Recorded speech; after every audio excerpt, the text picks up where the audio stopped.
Welcome to Wellington International for our $140,000 CSI 3-star Grand Prix. Flagler Insurance Equine Division is a proud sponsor of the 2024 annual series here in Wellington as well as our Grand Prix today. Missy Sullivan's experience both on the horse and insuring them has made her a leading expert in equine insurance nationally. Demonstrating commitment and dedication to her clients, she consistently delivers high-touch private client experience that top riders, trainers, and equestrian organizations have come to expect. Arthur MedVet is a trusted name in veterinary medicine around the world. A joint injection that delivers cutting-edge treatment that improves joint health in horses and dogs, including both early and late stages of synovitis and osteoarthritis. Learn more at www.arthurmid.com. Palm Beach Equine Clinic is pleased to announce that they are advancing its breeding services and now offering OPU and ICSI sessions. To learn more about OPU sessions offered this season, contact Palm Beach Equine Clinic at 561-793-1599. Hi everybody, my name is Ellen Sweetenham and we're here at Wellington International for our final day of our 3-star Prix Charity Week. We have our Flagler Insurance 3-star Grand Prix ahead of us today. We have a really exciting lineup such as winner of our Grand Prix qualifier, Simon McCarthy, returning on his winning mount, and also some returning Olympians here in our ring today. Just before we start the class, we're going to hear a few words from our sponsors. Having been a rider and showing on the East Coast in the Hunter Jumper Worlds on the A circuit, coupled with my experience as an insurance professional with 30 years in the industry, I'm the lucky one that gets to marry my career with my passion. And at Flagler, I get the resources that I really need to do my job as best as possible. I'm Missy Sullivan, the director of the Equine Division at Flagler Insurance, and I look forward to helping all of you with your insurance needs.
There's a gentler side of Florida, just waiting for you to discover it, where America's first resort destination was built and genuine hospitality began.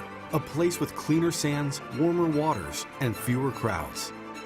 A place different than the rest, one that exceeds, excels, and surpasses all expectation, waiting here just for you. We are the original, the one, the only, the Palm Beaches. Bainbridge is a fully integrated family of real estate companies who have developed and acquired more than 43,000 units representing $7.5 billion in transactions since inception. With over 650 associates nationally, Bainbridge engages in virtually every step of the real estate process, from development and construction, acquisition and disposition, to asset management and third-party property management of multifamily real estate. Bainbridge is the 10th largest multifamily developer and the 14th largest multifamily builder in the United States. Our team of experienced and knowledgeable professionals is devoted to creating exceptional living experiences for all of our residents and building lasting, mutually beneficial relationships with our partners and clients. To learn more, visit www.bainbridgecompanies.com.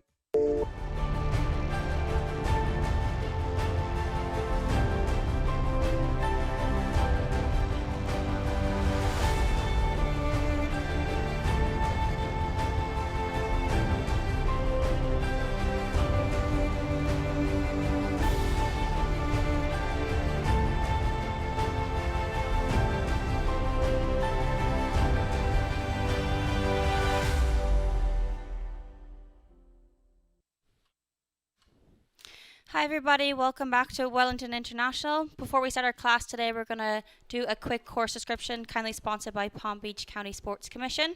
So we're just going to jump over 1, the Bainbridge Oxer related line down to the Arian vertical at 2, and then just keeping up a canter around the corner back to our Ida Developments Oxer at 3. That is coming towards the ingate, and then nice bending line around to the vertical at 4. Again, just passing that ingate, keeping that canter around to the Salt to Spa vertical at 5. This line walked a short 5 down to the Oxer at 6. And then rounding out to a nice 6 strides down to the double at 7A and B. And then just keeping up your canter around the bend to the vertical at 8. And then just looping back around to the triple bar at 9 at the far side of the ring, down to the Skinny Lighthouse vertical at 10. That walks at 4 strides, but it depends on what the riders will do there. A nice turn back to the free jump vertical at 11, and then just moving up your canter down to the last line here at 12A, then B and C, and then a nice forwards 8 strides down to our Flagler Insurance Oxer at number 13, who are our presenting sponsor of today's Grand Prix.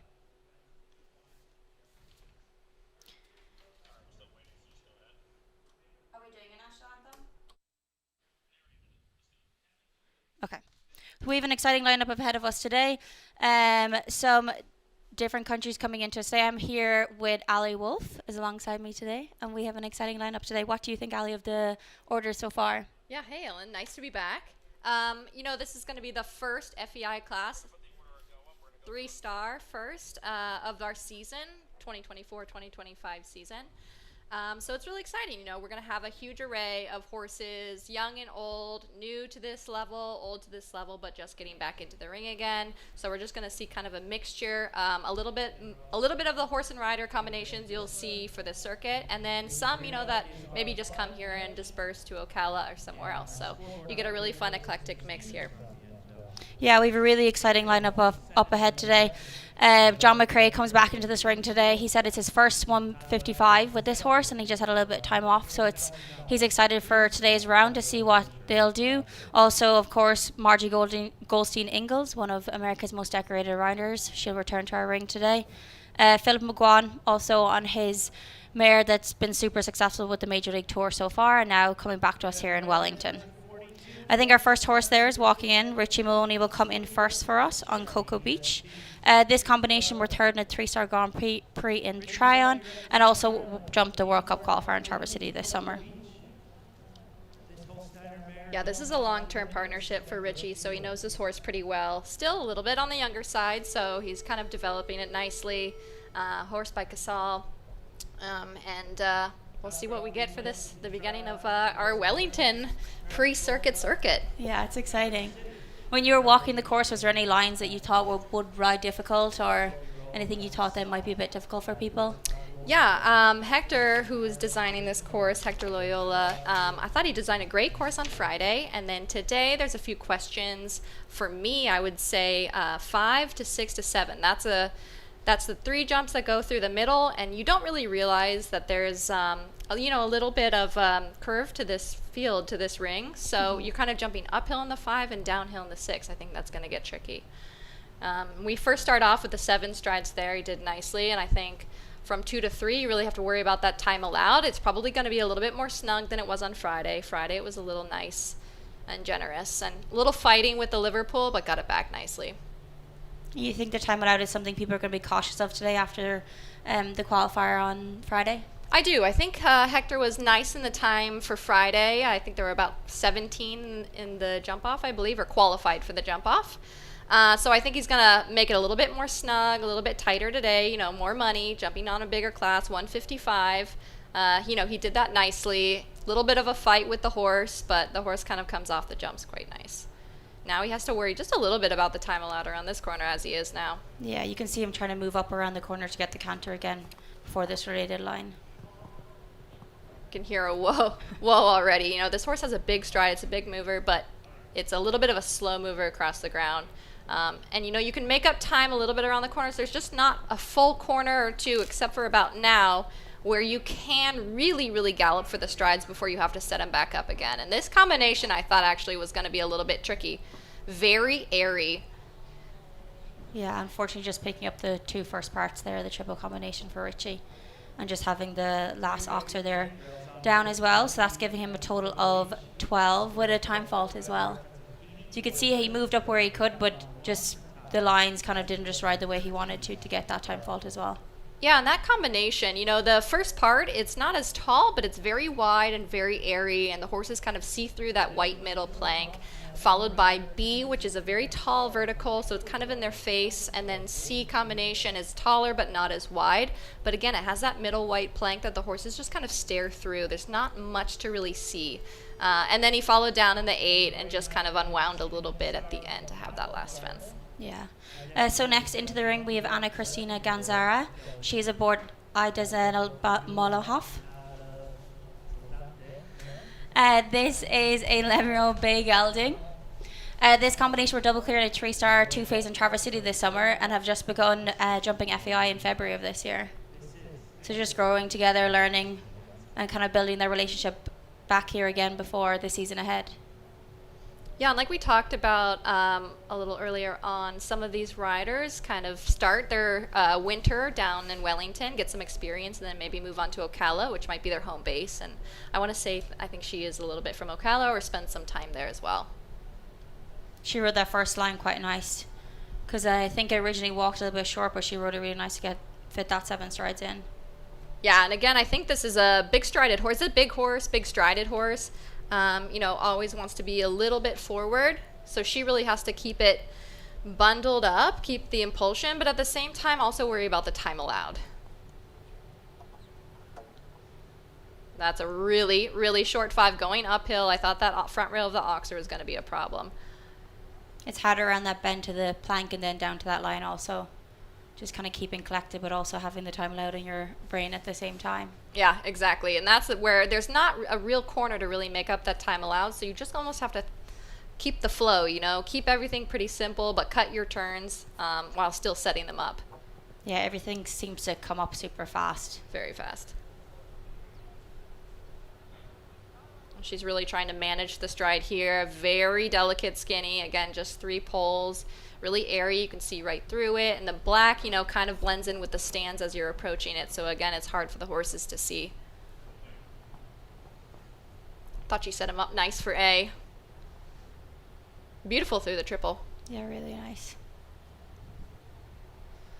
But again, we're talking about those time faults. Yeah. Unfortunately, just picking up the 2 down there with a total of 5 time faults also. Do you think time is something he might readdress, or do you think it's just going to see how the rest of the riders go? You know, he has 3 riders that he's able to watch and monitor for himself. I would say that he would stick with the time allowed, being what it is. But I guess we'll see after Georgina. For our next into the ring, we have Georgina Bloomberg aboard Tullamar and Cournane. This is a long-term partnership for her. She's had him for quite a long time. They've been very successful at all the FEI levels. Yeah, and Georgina's no stranger to this ring. She's no stranger to this type of competition and this level of competition. You know, she just had a kid as well, so big congrats going out to her. How exciting.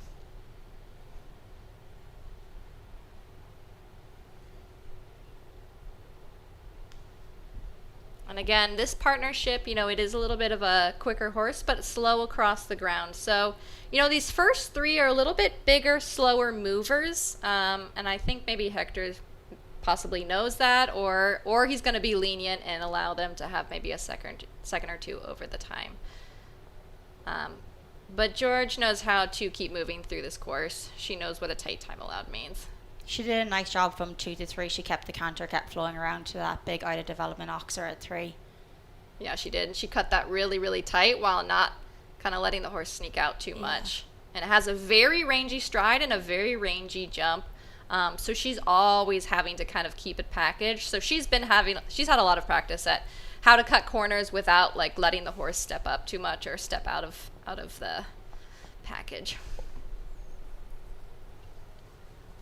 Doing a really good job coming back to this triple bar here. She went nice and tight back to it. Very tight. And it's a scopy horse, so she can kind of trust that she can roll right back on something, and he'll handle it just like like that. That was, ooh. Just caught up a little bit. I just don't think he saw it as well as she thought he did. Fighting with him around the turn there. Yeah. Just barely towed it. And as you said, because of the black rails, he couldn't get his eye on it properly, maybe. Exactly. That was too bad. Just picking up the 4 false there, no time for Georgina. So the time is doable. She did a super job of keeping nice and tight and flowing where she needed to be. It'll just be interesting to see how everybody else takes the time now after watching the first 3. Yeah, I agree, because she was, nicely under the time, and that's a slower mover horse as well, and she did a great job with that. That was just too bad, a little bit of a fight. Couldn't quite get him back and get the distance that she wanted to the skinny, just got a little bit too snug up underneath it. Really good round overall. Next into the ring, we have Genevieve Meyer aboard Olsko P. Genevieve stepped up to jump her first 160 Grand Prix this summer in Europe, so she's really stepping up the ranks and coming back to us here in Wellington before the WEF season ahead. She's a really nice horse. She jumped it in the qualifier on Friday and did a super job. Yeah, and again, going with kind of all these horses in the beginning, a little bit of a bigger but slower mover, so again, she's going to have to constantly be thinking about that time allowed. The nice thing, this horse actually jumps quite nice jumps on the kind of a fluid stride. Mm-hmm. So she's able to kind of gallop down to some of these jumps. But again, in these types of classes, it's nice to see these new horse rider combinations, these exciting new partnerships that could pan out for circuit. Had a nice roll back to that, didn't waste any time, and she's gonna, she stepped up to try to do the 4. This horse has such a big stride. But again, I think the pitch of the ring kind of holds them when they go uphill, and that uphill is in the 5 strides. It's also hard landing off the plank because you tend to land a bit dead off a plank, so it's hard to make up that stride when you're coming down the distance. Exactly. And I don't think he was on the same page as her, but they recovered nicely for that 6, and now he's just a little tiny bit behind her leg at this point. She's doing a good job around the corner trying to collect herself before that skinny vertical. Yeah, and the most important part is just to keep going, smooth it out, and all of this is a good takeaway for learning your new partnership. This is a tight time allowed. I'm sure she had that in mind, obviously trying to do the 4, but now she knows what to do coming in for her next round. Just picking up a total of 16 jumping and 5 time there for Genevieve Meyer. So she definitely had the time allowed in her brain going into today and trying to do that 4 strides down that line. Yeah, exactly. And I'm sure, this horse is such a big stride. It is a little bit slower. There are places where she can leave out a stride here and there. And I just think that she was maybe expecting him to kind of take more of a hold in the reins after landing off of that plank. And he actually settled quite nicely. Too nice. Yeah. Next into the ring we have Michael Walton, and he's aboard at Blues RW. This is an 11-year-old chestnut gelding out of Untouched.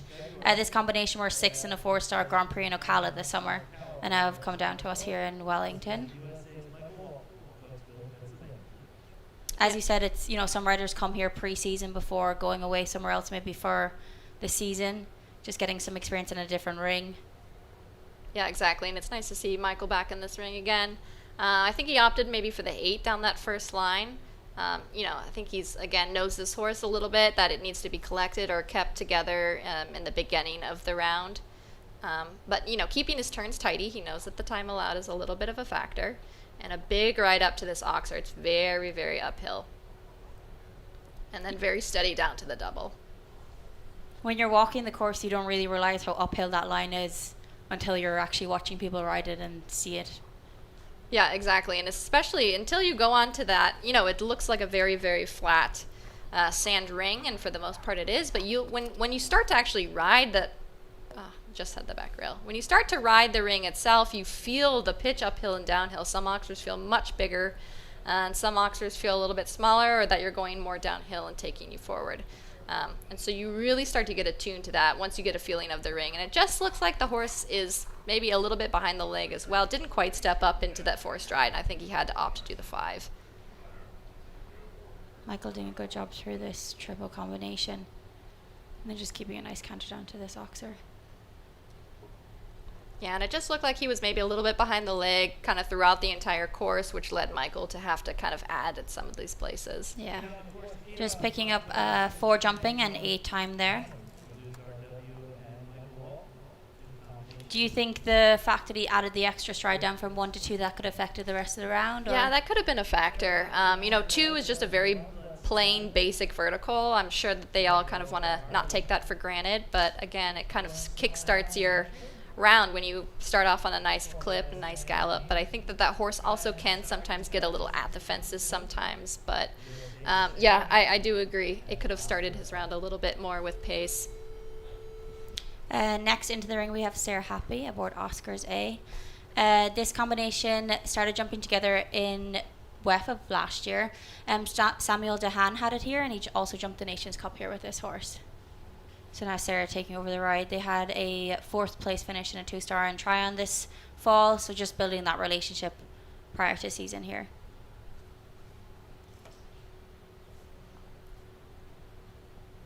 Yeah, and there's the 7 that we'll see probably for most of the horses and riders. She rode that really nice. Yeah. It came up nice for her. And Sayre is a great rider. She's been doing these classes a lot, having a lot of good opportunities with some of these horses, stepping them up into these bigger classes, some great sponsors behind her. So it's nice to see her with another horse and another opportunity. I think most of the riders we've seen so far have come nice and tight back to that plank with the time in their mind. Yeah, I think they've maybe seen the first couple riders or someone, on the ground has maybe told them, hey, the time is a really big factor. That line is, again, riding very tight, very easy. And that downhill to that 7AB is also it just throws the horse's balance off just by that much. And all it takes is a tiny little tick from the foot to knock one of those poles down. They're so lightweight.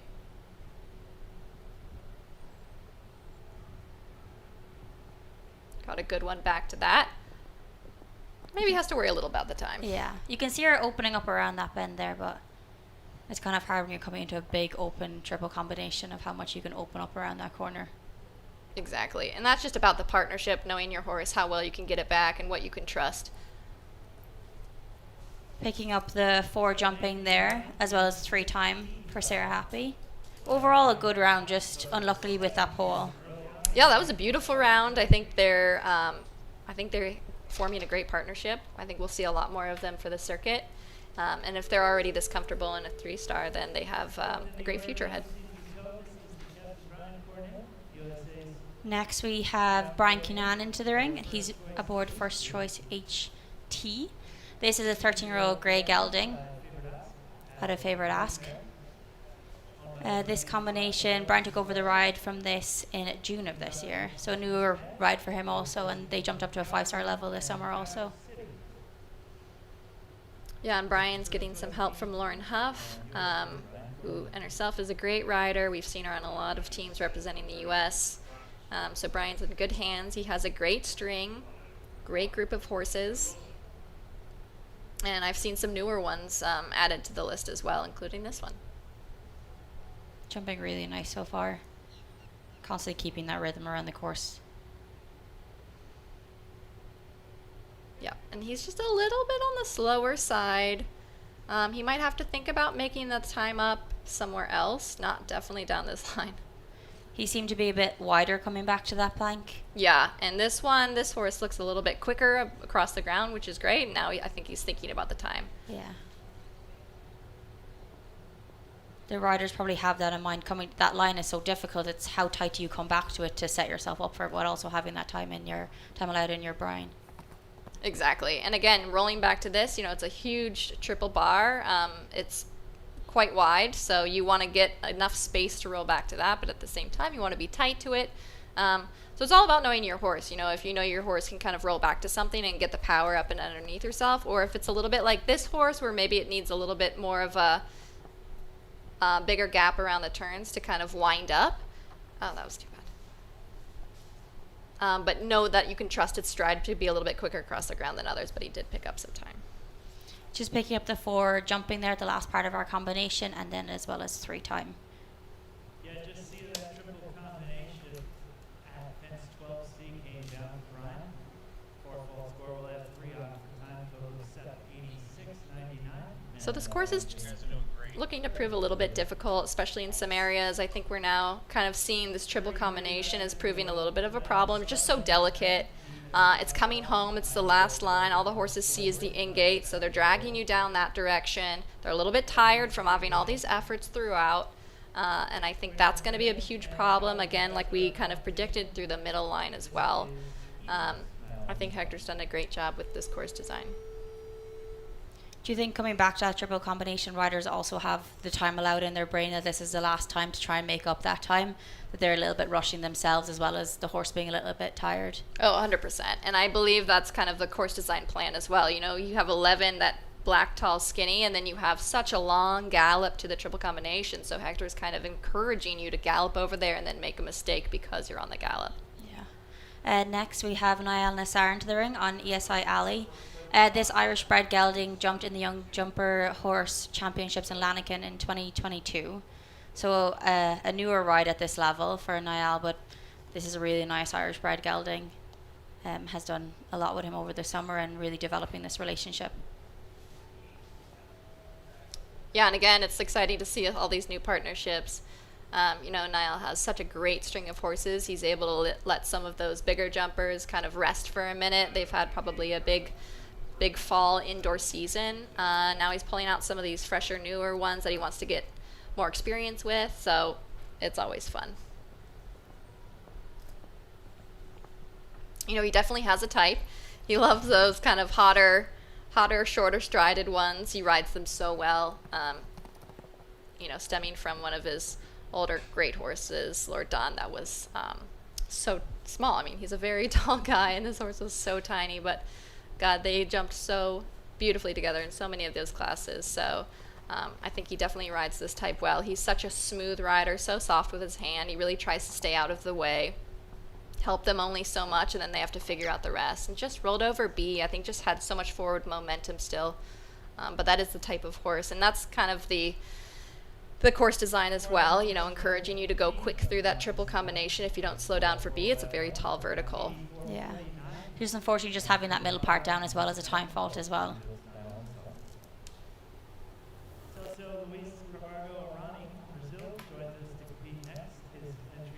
Next into the ring we have Luis Arani aboard Jip Van T and LZ. This combination were clear in our speed as well as the meter 40 on Thursday.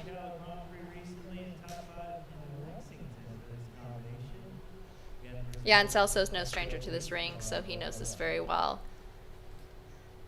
He's got a good string of horses that he's had throughout the years, great success with them.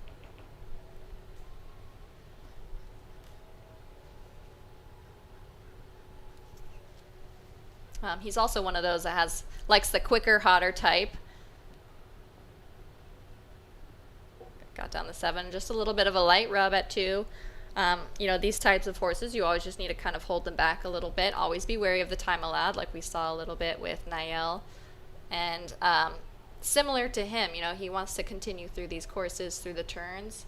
But this horse can sometimes be a little bit at the fences, so he really has to take his time, especially with a line like this.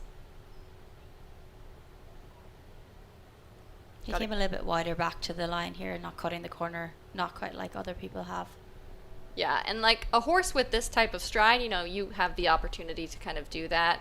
They make up the time across the ground. The horse actually jumped beautiful through the entire line, just a little bit at B trying to get out, and it is a little bit wide going downhill. Sometimes they like to set themselves up too much. Needs a little encouragement across that.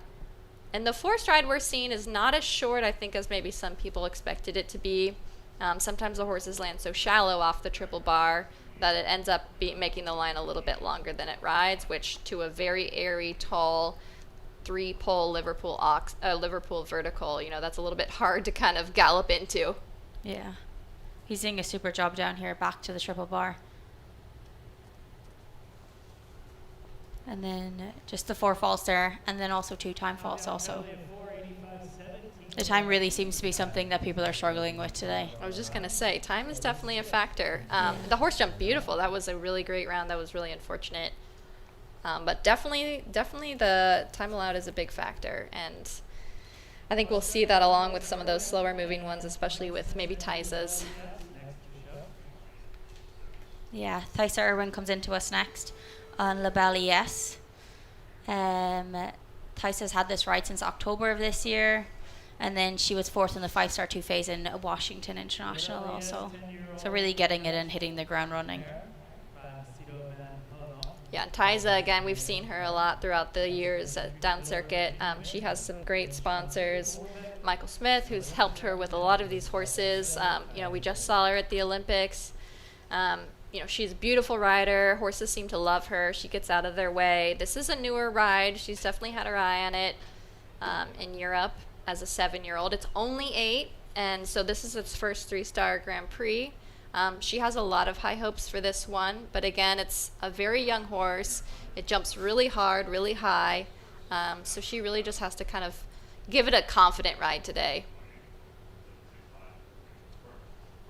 Just backing off the plank a little bit and then having to push down that distance. Yeah, and the horse, you see it really set itself up, especially with the oxers, so she really has to kind of focus on getting across the back rail, but not riding the horse up underneath the fence to make it jump higher. I think this line is going to be a good test as well. Can hear her giving him some encouragement coming down to the oxer. But coming up quite nice, that line rode really nice for her. Yeah, it did, and actually she did a beautiful job rolling back to that, keeping it a little bit tidy. She does have to worry about the time here. It's a little bit slow, but I know that she just really wants to take her time with this triple.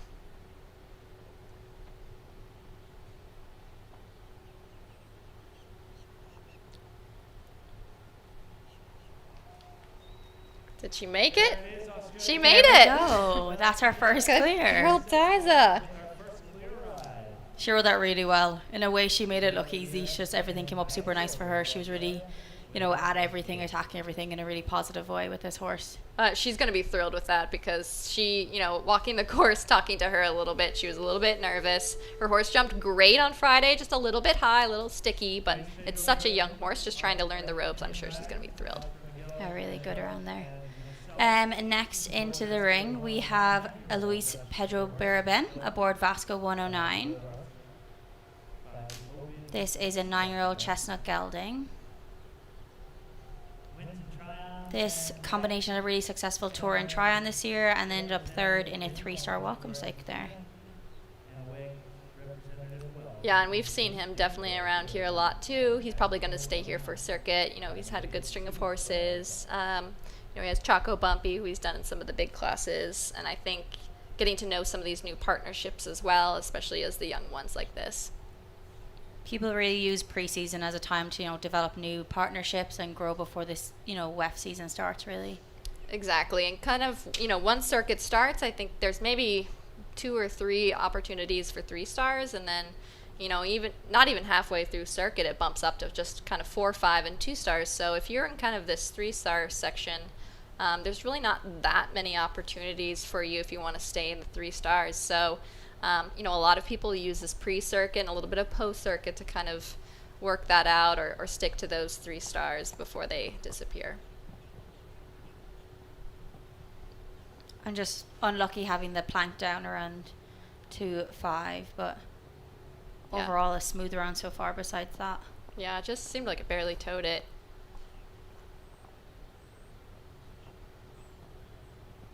Really set it up for A, B, and C. Jump beautiful throughout that. And time doesn't seem to be a factor. No, not at all. Just picking up the 4 false there. And a time of 81.28. So he was nice inside our time allowed, which is interesting to see. Very, and he kind of kept a lid on the horse's energy all the way throughout, but it just goes to show you that these quicker type horses are really deceiving. They make up a lot of time across the ground without even looking like it. So it's, again, developing your partnership and then knowing your partnership where you can kind of take those risks and when you can hold. Next into the ring we have Ireland's Cormac Hanley. He's aboard for Dad. These two had many placings in Tryon and Ocala this summer and have come back to us here in Wellington. before the WEF season ahead. This combination only started jumping together at an FEI level during midway through WEF level last year, so still getting to know each other. Yeah, exactly. And, it's almost been a year, but, these partnerships take so long to develop between horse and rider that's really not a lot of time at all. Not a lot of classes, not a lot of horse shows. So they're still gaining kind of the awareness of each other. Already, I've watched them a little bit throughout the summer, and already they've kind of really seemed to be connecting with each other. It's a little bit of a kind of a hotter horse or a harder horse, when it always just kind of wants to put its head up, knowing when to give, when to half halt. It's always a forward-thinking horse, and that's just where it gets a little bit into trouble, when it's a little too at the fences there. I know he's been working very hard on that. Just seemed to be fighting Cormac around that bend and managing it quite well, but just unfortunately picking up that double at 7A and B down. Exactly, and he came up actually really nice around that one. Yeah.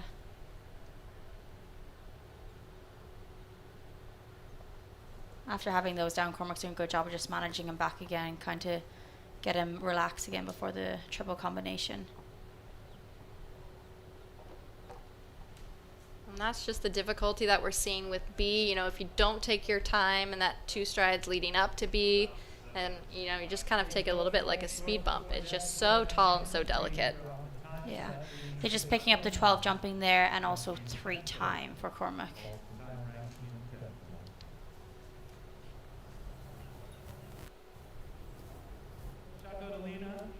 Chacolina comes into us next with John McCrae. Speaking to John, he said this is their first 1m55 Grand Prix, so he just kind of, they've had some time off after their summer, just trying to get some experience today and see how this goes. Yeah, and he's very excited about this one. A little bit of a newer mount for him. Got this one through Charlie's classes, but we've seen jumping some of those bigger classes, some junior amateur classes. And I know he's very excited to enter into circuit with this one. I think he even dared mention this was maybe one of the nicest horses he's ever sat on. So, and he's had some nice horses. So, for sure, John's really excited about this horse, and he's doing a good job down from 1 to 2. Rode that distance really nice. It came up nicely for him. Yeah, John does really well with these types of horses. The ones that are a little bit fussy in the mouth or a little bit hotter. But he's such a smooth rider. He knows when to leave them alone. He really trusts them. He lets them kind of jump the jumps themselves.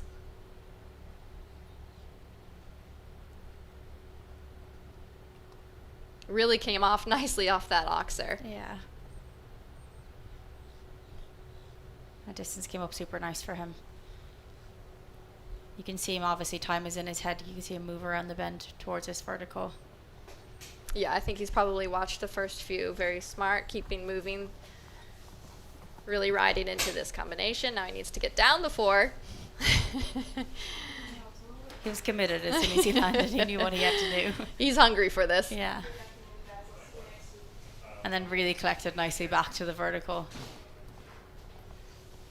In such a short time that he's known this horse, they seem to have really formed a really great partnership, and I'm really hoping to not jinx this through the triple.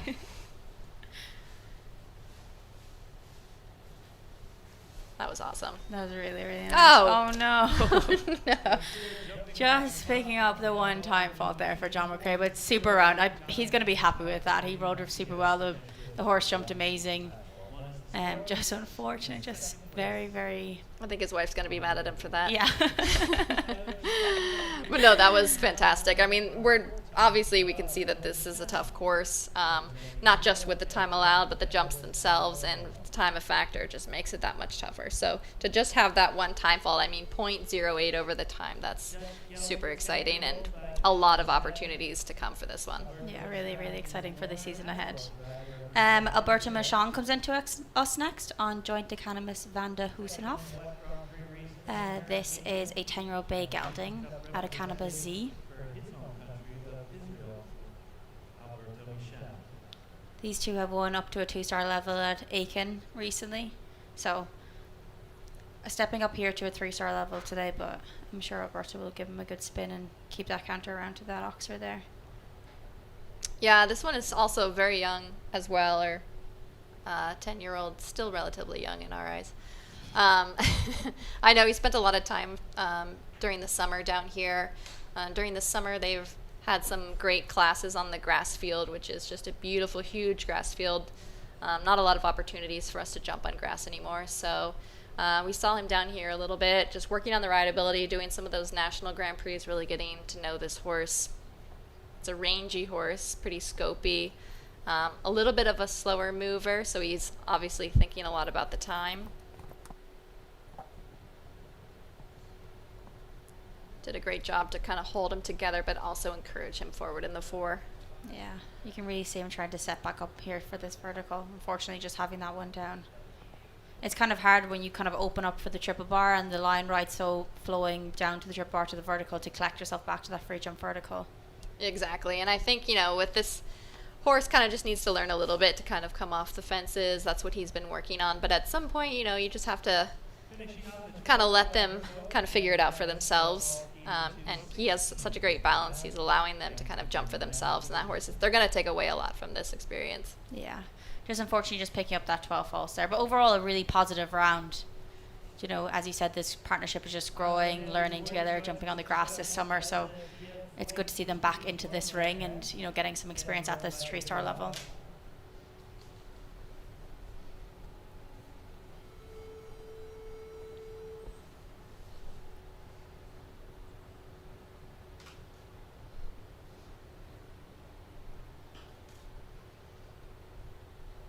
So overall, I think this is proving to be a pretty tough course. I think, we've only seen one clear round, and we are up to the 15th horse, waiting for Andrew Bournes.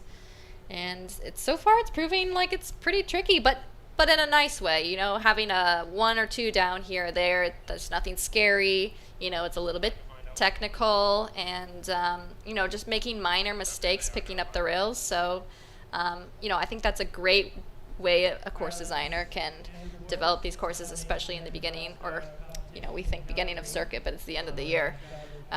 Giving these horses opportunities to make mistakes, but just teeny tiny ones. Yeah, it seems like it's not just one particular jump that's causing an issue, it's kind of the whole course. People are watching time also, which brings up issues there in itself. But it seems to be a really well built course for our first FEI class back here in this ring for pre-season. Next, we have Andrew Barnes into the ring, and he is aboard Dista DM42. This combination have jumped up to a 5-star level this summer at both Traverse City and Spruce Meadows, so a seasoned partnership, you could say. Yeah, exactly, and we've seen, one of his clients ride this horse at least a little bit during Spruce Meadows, had some great results, jumped some very big classes over there. Now he has this one back. He thinks very highly of this one, loves this one a lot. It's a beautiful jumper. Very tidy through that turn. I think he's watched a lot. Yeah, you could see him from 2 to 3. He really moved around to that oxer, and as you said, nice and tidy back to that plank. Just trails the hind end a little bit at 7A. That was unfortunate. I thought he actually jumped in quite nice.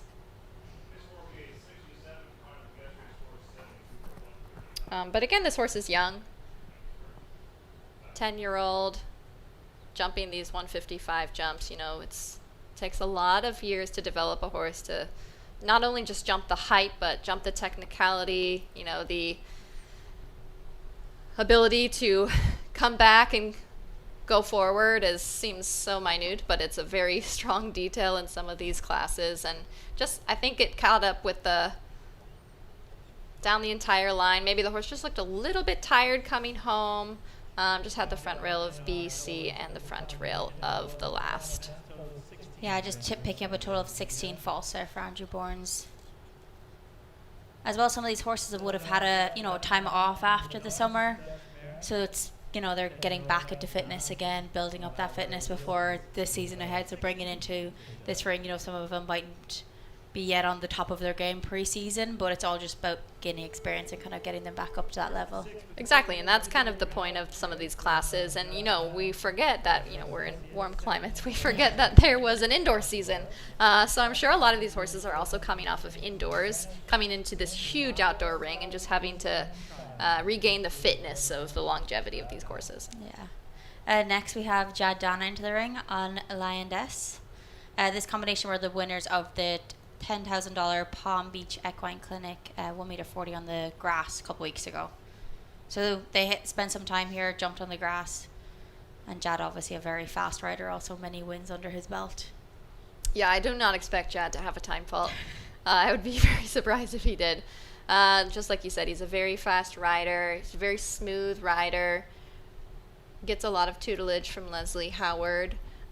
You see that type. She's a very forward rider, very American type, getting off their back, allowing them to have the freedom to gallop along, letting them kind of figure out the jumps themselves.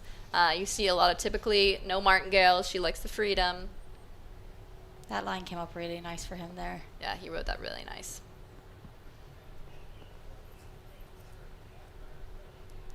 Keeping that time allowed in mind, of course, that's just the natural way that he rides. A lot of these types of horses are these kind of quicker, cattier horses that he rides. And typically those types of horses do like to have the pace behind them to feel comfortable jumping these jumps. And that's just a lot of the types of horses he seems to really bond with. Caught out by B and C again. It's really kind of proving to be a big factor coming to the last. Yeah, Hector did a really good job building that course. As you said, it's an open triple combination, so people are thinking about times, they're rushing around the bend, but also horses are like on the last leg coming down to the in-gate, and it's big jump, so unfortunately just having those two parts down, picking up A false there. Exactly. And coming to that triple, we don't get to see a head-on version, but when you look at the triple in its entirety, those white poles or those white planks on the middle part of the fences really blend in with the background that we see around the edge with the sponsorship titles. So you don't really see that much, and then the focus of the poles on the top really gets lost as well. Yeah. Next into the ring, we have Ashley Vogel on Otis Blue. Ashley taking over the ride of this late in the summer from trainer Shane Sweetnam. Shane jumped this horse up to a 5-star level both here at WEF and had several clears at a 5-star level with this horse. So Ashley now taking over the ride, and so far has had a super successful time with him. This is a beautiful jumper. This is a really, really fantastic horse. Just like you said, just took over the reins. Shane does a great job with his clients at developing the horses himself under his own riding. And then when he feels that they're ready, passing them down to his clients, his students, and then forming that partnership again. Ashley, she has such a great string of horses right now. She's really on top of her game. Still trying to figure out this horse. You can see it has such a powerful jump that she's just trying to figure out all the bells and whistles, all the buttons to press, and when to press forward, a little bit like now. Just really hangs up in the air, and I think that's what we just saw catch up to her there. This horse is so scopy. It's just about, keeping him moving over the jump. He tends to lag a bit in the air. Exactly. And coming off of a ride of Shane, a man to a smaller girl, that is a little bit of a change as well. And he has, I'm sure, a much stronger leg than some of us girls do.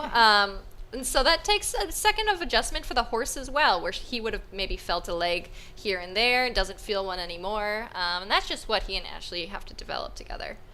But this partnership already, if she's jumping these 3 stars and, successfully like she is doing, then it's coming together really nicely. And already before circuit, I think she's going to have a fun circuit with this one. Yeah, he's really nice. Just picking up the 4 false there, but, Ashley doing a really good job of keeping inside the time allowed also with a horse that lags in the air like he does.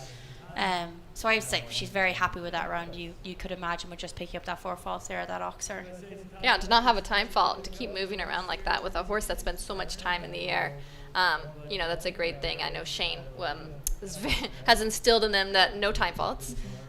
So I think she really moved along nicely. She really knows the striding of this horse well now. Yeah, she did a super job. Next, we will have Todd Minikus into the ring on Kickapoo Spirits. Todd, we've seen a lot. He's had some great horses, some great partnerships, so many wins, countless wins. We typically see him on those quicker, hotter, bloodier horses, so this is a little bit of a change for us, which is exciting to watch. This is a much bigger, kind of a slower moving horse, huge scope though, and he's just spent the past year and a half or so just trying to kind of figure out how to get it a little bit quicker without sacrificing the jump, and he's really kind of doing so. Like you can see he's moving down here at a big clip to this vertical, so he really trusts that the horse can kind of back himself off while he thinks about the time allowed. Yeah, and this is only a 9-year-old, so relatively young, to be jumping at this level, but Todd doing a super job with it. Exactly. As you said, developing it through the season. Yeah, and again, like the other horse, this one really wants to kind of hang up in the air, take its time over the oxers, which also spends time in the air. So he really has to think land and go, land and go. It really hung up over 6, but he knows this horse well enough that he knows kind of where he can place it to get it to clear the fence and then get going again. Really thinking about the time allowed here. Yeah. Just got a little lucky with that. Ran a little bit under the fence. Couldn't get the horse back in time, but this horse is quite careful.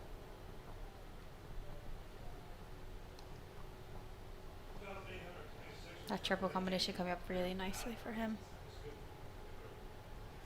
There we go. That's our second clear. Only our second.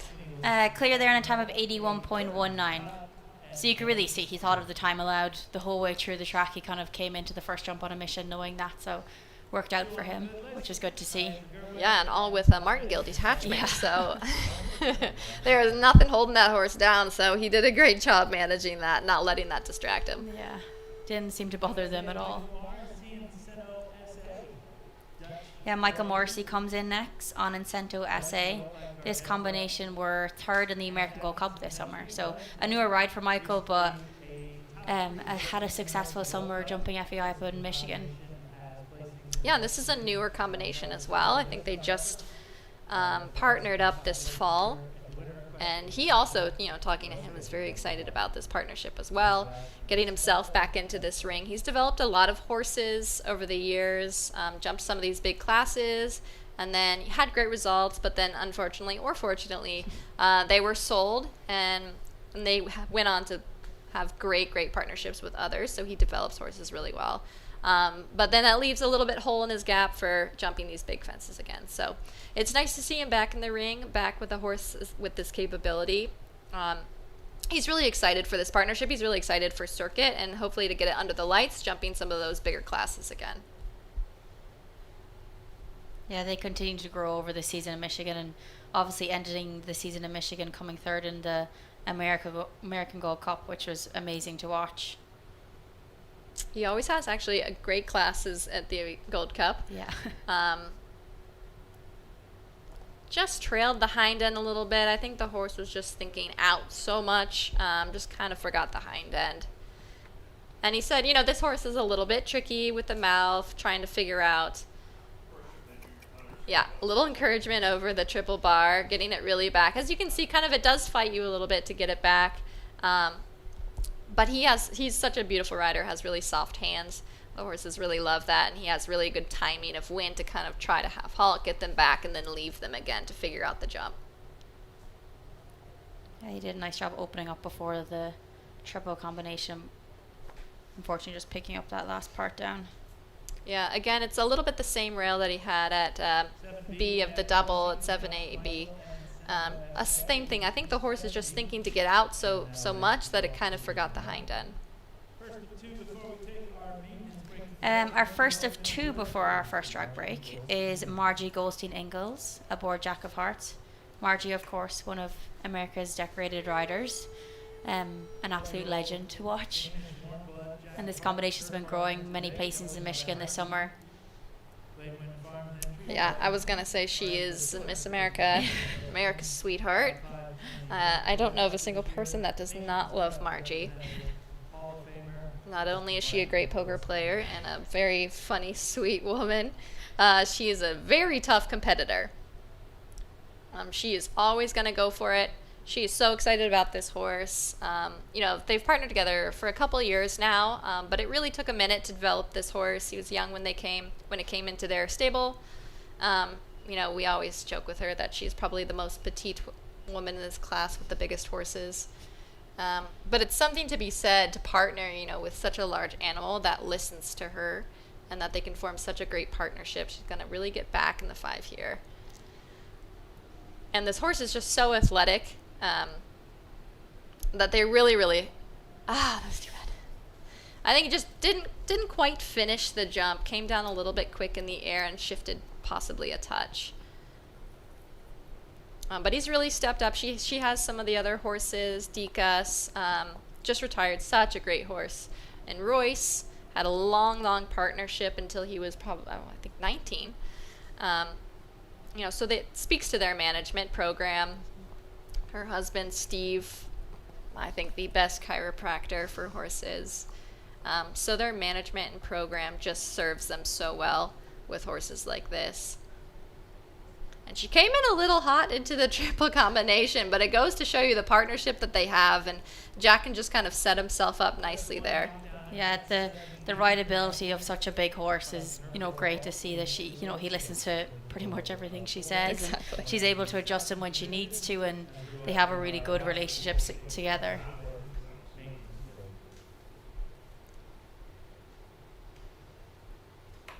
Our last before our drag today will be Nicky Hirt aboard Chateau 7.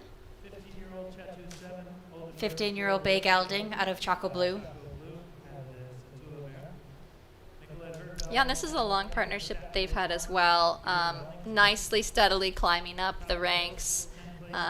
She's added a lot to her string as well, but this one has really helped her get into these FEI classes. She's been jumping some great rounds with this one. Gotten a few new ones as well, but I think just everything to be said for pulling out the horse that you're steady Eddie, your trustful partnership that you have is just so comforting going into the ring for these big types of classes. And already she's thinking about the time allowed, which is very smart. You from 2 to 3 to 4, it's such a long way around compared to the rest of the course. That's really kind of one of the only places that you can early on make up for that time. Gonna have to really steady in the 5 here. Nice. Comes off fence 6 really nicely.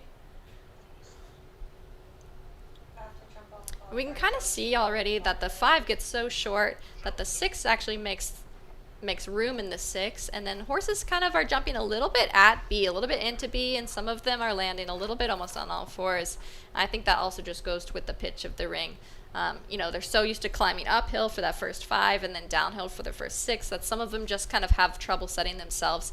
Obviously this horse has seen that. It's seen this ring before, and she just knows this one so well.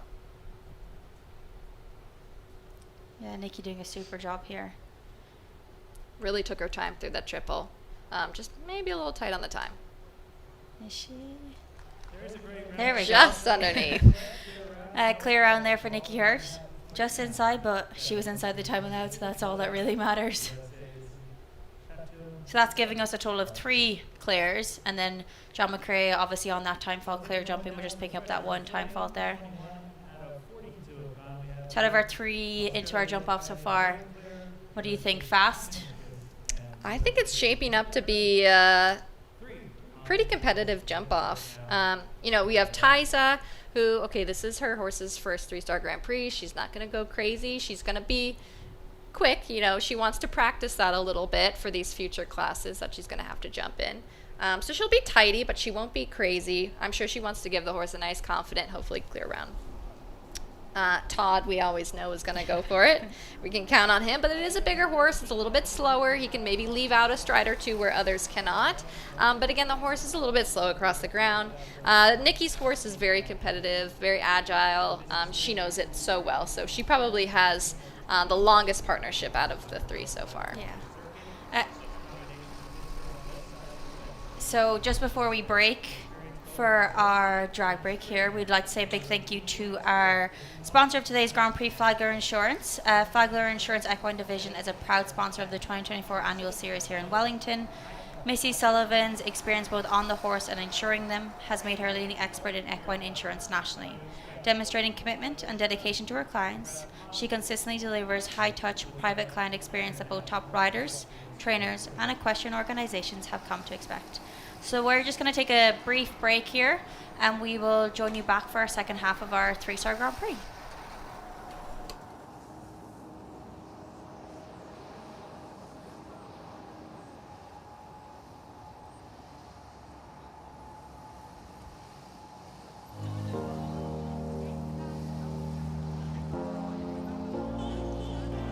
I believe in goals.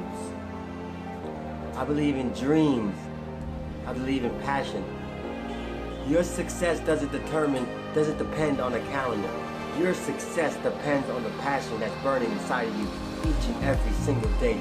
You should not need a calendar to switch to another number for you to get motivated. If you're waiting for that to better yourself, if you're waiting for that to inspire, to be passionate, to grow, then you are setting yourself up for absolute failure.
I'm an athlete, but I don't play with sticks or balls. My equipment breathes. It has a heart and a mind of its own. My equipment has good days and not so good days, and it's my job to be okay with both. Because my equipment works with me, not for me. In the saddle, our hearts sync and we become one. My equipment is my best friend. I'd do anything for my best friend. Ask your veterinarian about Arthromed Vet for joint health.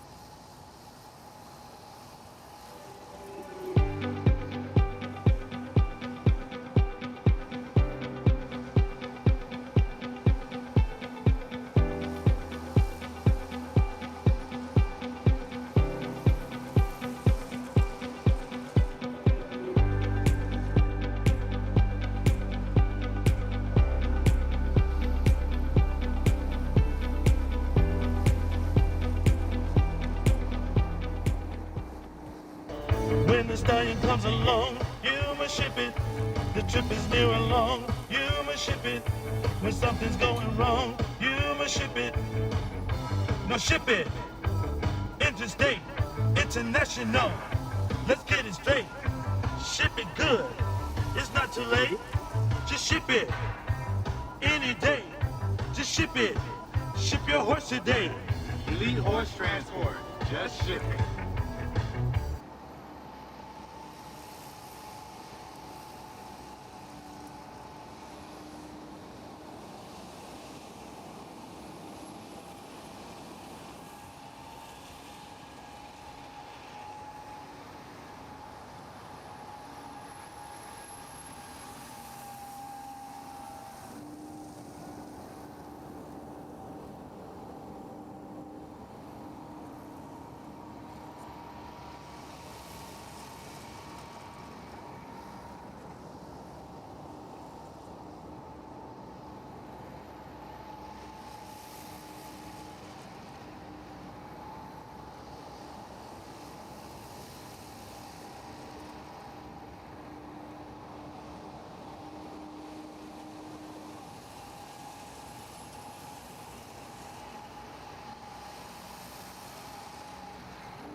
We have our 3 clears so far in our first half of this round, and we're welcoming in our first rider after the drag here. This will be Marilyn Little aboard La Costella. This is a 9-year-old bay mare out of license and a collie mare. This duo were a top 10 finish in a 3-star level at Tryon at the Grand Prix there this fall. So now just returning to us here in Wellington, getting some mileage under their belt here in this ring. Yeah, and this is another young horse, only 9 years old, jumped beautifully in the qualifier on Friday. Jumped a clear round, and I believe we did not see her for the jump off. 17 clears on Friday. There were a few just elected to save their horses to jump for today, and she was one of them. This horse is a beautiful jumper. She's been partnered with this one for a little bit now, just slowly kind of teaching it the ranks, climbing it up slowly and steadily, and she's really come to produce this horse nicely.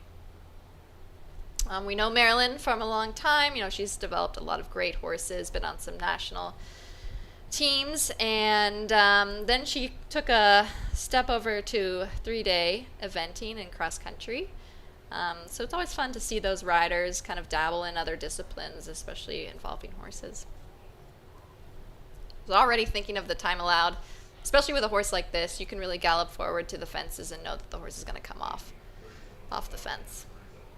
Yeah, she really hit the ground running coming into the first line, making sure she's watching that time, and as you see, nice and tight back to this plank.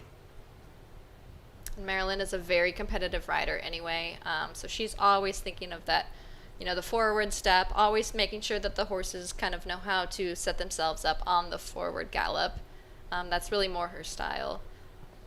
And it proves well, especially, you know, when you're in a jump off, you want to gallop to a fence and trust that your horse is really going to respect the top rail. And she really instills that in a lot of hers.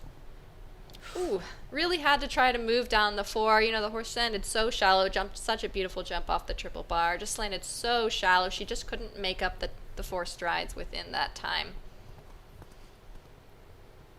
That's a line we've seen people really landing from that triple bar and attacking to get down to that distance. Yeah, and with these horses, you know, the ones that jump so well, so nice, tend to sometimes land a little bit what we call dead, which just lands with a little bit less impulsion or less power to get down those really short-strided lines in a quick time frame.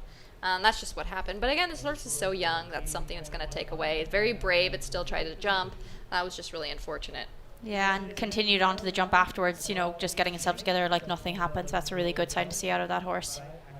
And then she was well inside the time allowed, which is nice to see the first horse in after the drag break. Exactly. Next we have the USA's Andrew Wells aboard Idol H&H. This is 11-year-old bay gelding out of Action Breaker and a Montana mare. This combination have had several placings over the summer, have been really going well together both in New York and in Traverse City. Yeah, Andrew's known this horse for some time. You know, he spends a lot of his times in Spruce Meadows during the summers, takes the clients up there, takes the farm and barn up there, and got a lot of experience, especially with some of the newer horses. Had a great season there, really helped some of his clients have great seasons up there. And now we see that they're based in Wellington. They built a farm here a few years ago, and Andrew has always just been a staple in Wellington, ever since he was young and competing together. Really kept that turn nice and neat, very steady in the 5. Andrew also had a really great class on Friday as well with this horse. That line came up really nice for him. Very nice. You kind of question the difficulties caused for everybody else when he made it look so easy. Exactly. Keep coming for this triple bar. Now really set up for that 4 strides. I think the time should be okay for him. He really keeps, you know, seems to be keeping moving around all the bends and keeping that canter up throughout the course. Now taking the time to set up. Seemed to go careful. A bit wide out to the triple. Yeah, just took a little bit of time there, but I think he's okay on the time. Really nice there. There we go. Clear around there in the time of 81.46. So even though he went out a little bit to the triple, he still had time to spare. Yeah, and again, knowing the partnership of your horse, making time up, he did a good job of making up time in the early part of the course, so he could take a minute there. Andrew Wells goes clear. We're up to 4 off the list. USA's Andrew Wells without penalty and that'll make 4. That'll give us our 4th clear and our first clear after the drag break. Next, we have Ireland's Philip McGuan into the ring on Orphea HQ. This is a seasoned partnership. The two of these have jumped well together all season last year and then throughout the summer. They jumped in the 5-star level at the Major League Tour this year, both in Canada and in Greenwich. So, they're a seasoned partnership and several placings throughout the summer with these two. Yeah, exactly. We've seen this combination under the lights plenty of times last year during circuit, or I should say last circuit. In 2024, they had a great season. This horse is so competitive. She has a little bit of a smaller, shorter stride, but she's always trying to move across the ground, always trying to get over and across the next fence, and so fast. And she has a very big heart, and these two just seem to get along so nicely. It's really fun to watch them. Philip knows this mare super well. Like, he'll know where he can move up, where he should take his time, watching that time allowed constantly throughout the round. Yeah, exactly. And, because she's so quick to move across the ground, there are places where he can maybe set her up or take his time a little bit more than maybe a bigger, slower moving horse. Because she will need that from time to time, especially as the course goes along. You saw he moved up nice around the bend and then was able to steady her up and getting her balance back towards that vertical. Yeah, no problem in the 4. That was a good question of, the striding. She doesn't have the biggest of strides compared to some of these other horses, but he really trusted that she was going to move down the 4 and just set her up anyway. Now taking his time. He's going to be a hot contender if he gets into the jump off. This is a very fast pair.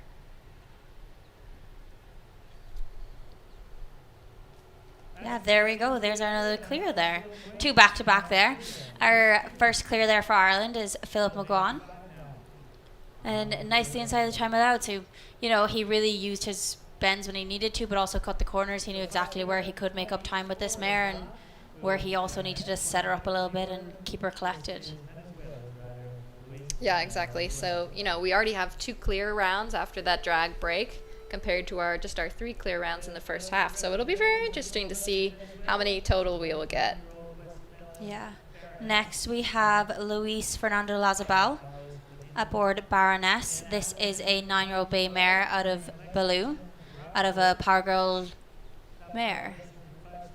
So a 9-year-old, relatively young to be jumping at the 3-star level, and they're a consistent pair. They've been together for a while now, but getting a mare to step up at 9 years old to jump a 3-star preseason is, good to see. Yeah, exactly. And, this the order of this class is determined by the placings from Friday. So we will see the winner of Friday's class, Simon McCarthy, going last, followed by second place, second to last. So that is something to bear in mind. And something that is just very, it's always interesting to see the horses that have success on Friday's class, whether they can come back to back with wins or top placings, or whether Friday's class took a little bit too much out of them. So just always very interesting to compare. This horse jumping beautifully through that really hard line. Luis, another forward rider, does very well with those kind of hotter, quicker horses moving across the ground. He's a very fast rider too, so again, if he gets into the jump off, he's not to be discounted. That distance came up really nice for me. You could see he gave it a bit of encouragement coming around to the triple bar, but was able to just sit there and float down to that Liverpool. Yeah, just now needs to take a second, set her up, and just kind of get her slow thinking.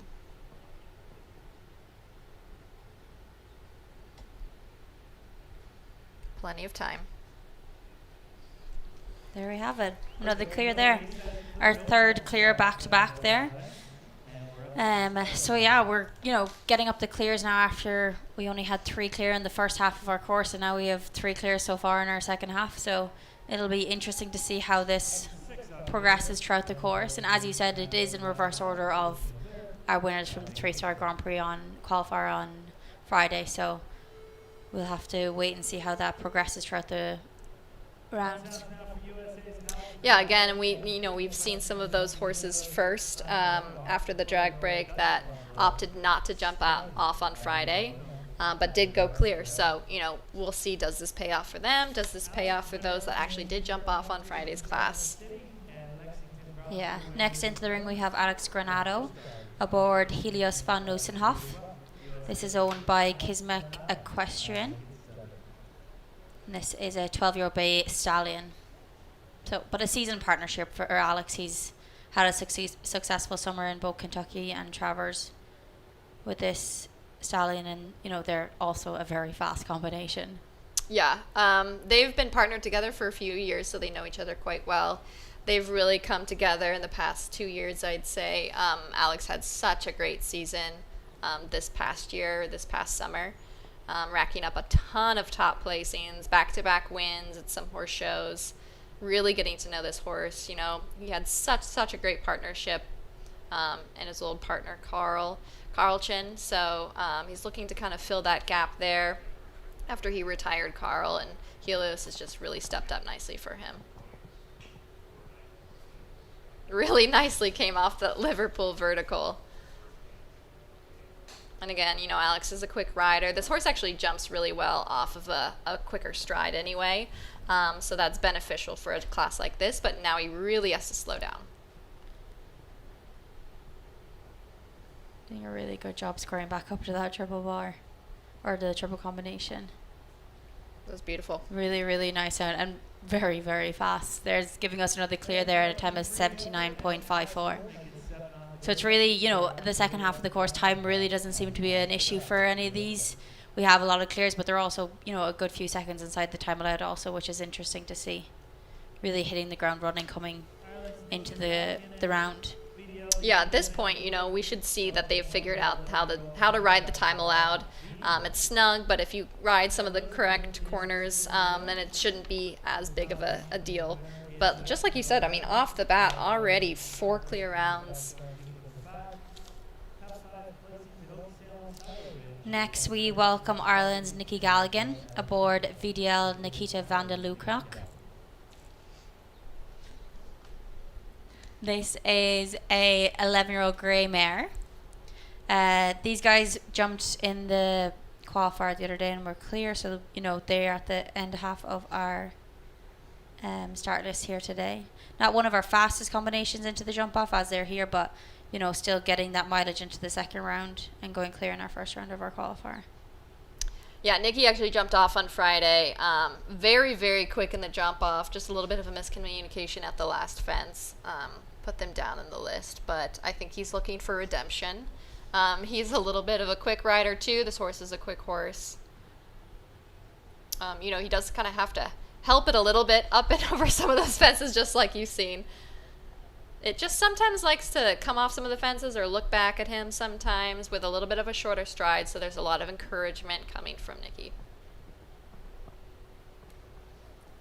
He's really concentrating on keeping that canter, really keeping that rhythm up coming around this course and using, turning when he can back. He did a nice job in the 4, because that was maybe going to get a little bit long for just a horse like this. But he really trusted the horse, holding him off the distance, and worked out really well. Now he kind of has to make a little bit of time up here and now just completely take his time.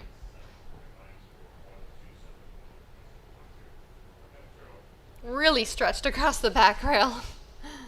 This horse tries very, very hard for Nicky, and he got through. Yeah, there we go. Another clear in a time of 81.34. So really the second half of the course they're coming into this really concentrating on that time. And, coming through the starters, coming to one, knowing exactly to ride this in theory, kind of like a speed round to get inside that time allowed. Yeah, they're making this course look very easy now.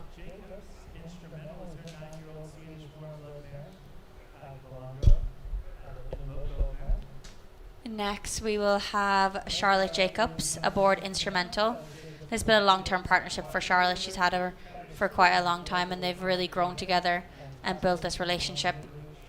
Charlotte having a really successful summer aboard all of her string. She's a really nice string of horses underneath her. Yeah, Charlotte has really taken the time these past 2 years to start to develop a string, buy some young ones, some really nice, promising potential young horses, and really seen them develop now over these past couple of years. These horses, this one has really come through its development with some top riders, so it was really produced nicely. And now Charlotte taking the reins. Charlotte's a really great rider. She's very competitive. With some of these horses that jump so well, you always want to keep thinking about the time allowed and how do you make them a little bit quicker in the jump off to be competitive. They spend so much time in the air, which is great. You want that a little bit in that first round to clear the fences. But could be a little bit of a hindrance in the jump off, and I think she's done a great job of kind of figuring out how to make these horses just a little bit quicker while not sacrificing the jump. This horse just jumps so nice, as we saw over B. It can hang up a little bit in some of these oxers, but she knows this so well. She's really hustling around these turns, these corners, just to give her horse a little bit of time still at the fence. Just giving that encouragement to that triple bar. And that distance coming up really nicely for her there to 10. Yeah, exactly. And she has some great horses, some other horses that she jumps in some big classes. So she's taking the time right now to kind of develop her younger string. Allow some of these horses to kind of step into some of these 3 stars, get the experience that they need before circuit starts, before all those big 4 stars and 5 stars come. Just a time fault there, yep. Yeah, unlucky there for Charlotte Jacobs, just picking up that one time fault, but she made the round look super easy, like the course, everything came up really nice for her. The distance down the middle, the related, 5, 6, and 7, which caught a lot of people in the first round, she made it look easy down that line. Yeah, exactly. And again, it's almost a hindrance sometimes when your horse jumps too well. Yeah. Spends so much time in the air. But again, a beautiful, beautiful round. That was just too bad. Yeah, really good there. Next, we have Will Simpson into the ring, and he's aboard Aimere.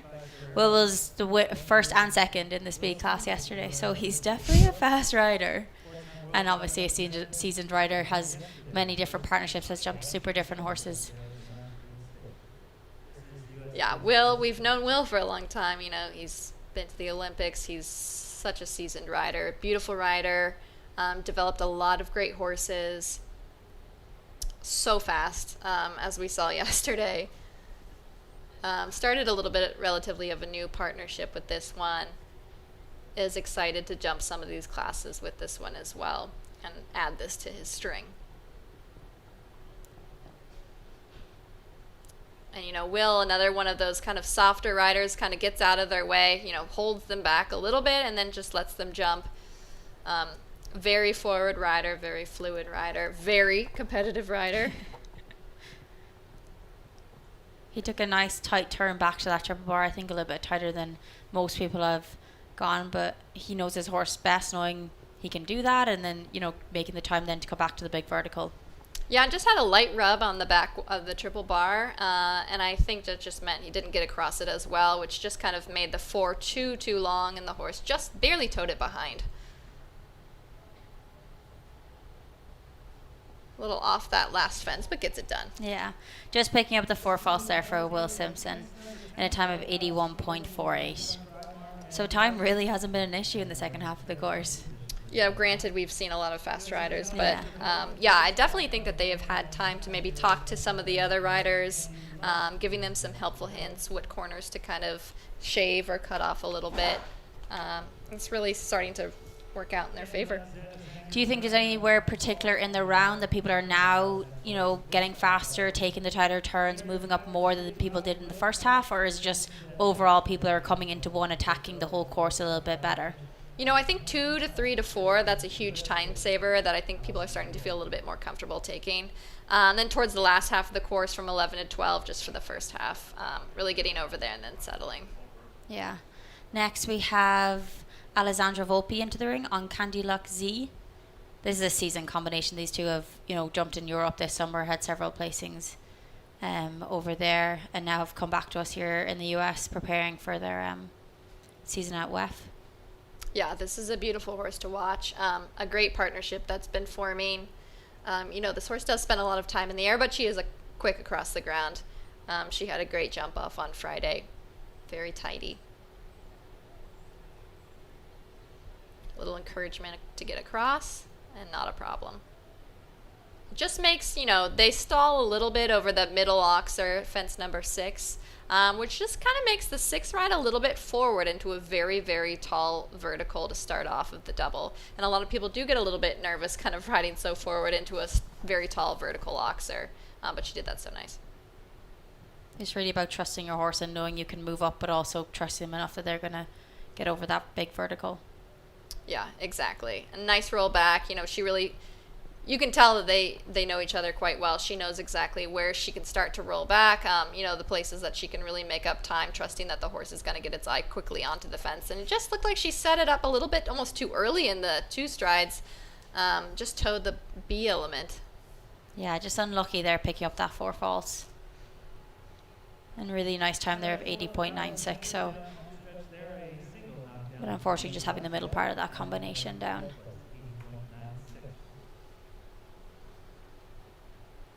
Delaney Flynn from Park City, Utah, next for the USA, and Nayel is her out. Next we have Delaney Flynn aboard Windsor Show Stables Mamma Mia.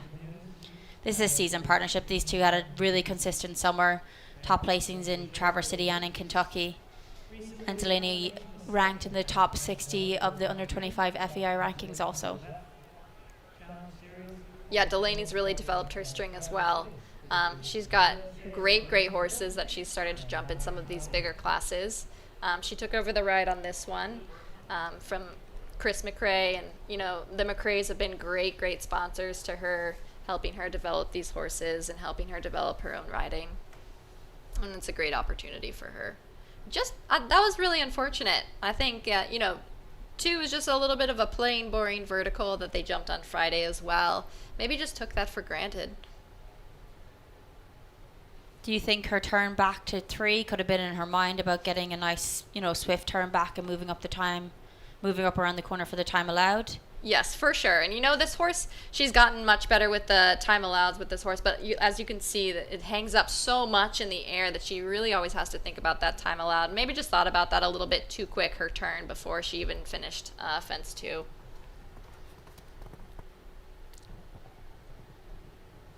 Really got down the 4, though. Had a good reaction. Is that for me? No, we're good. Okay, sorry.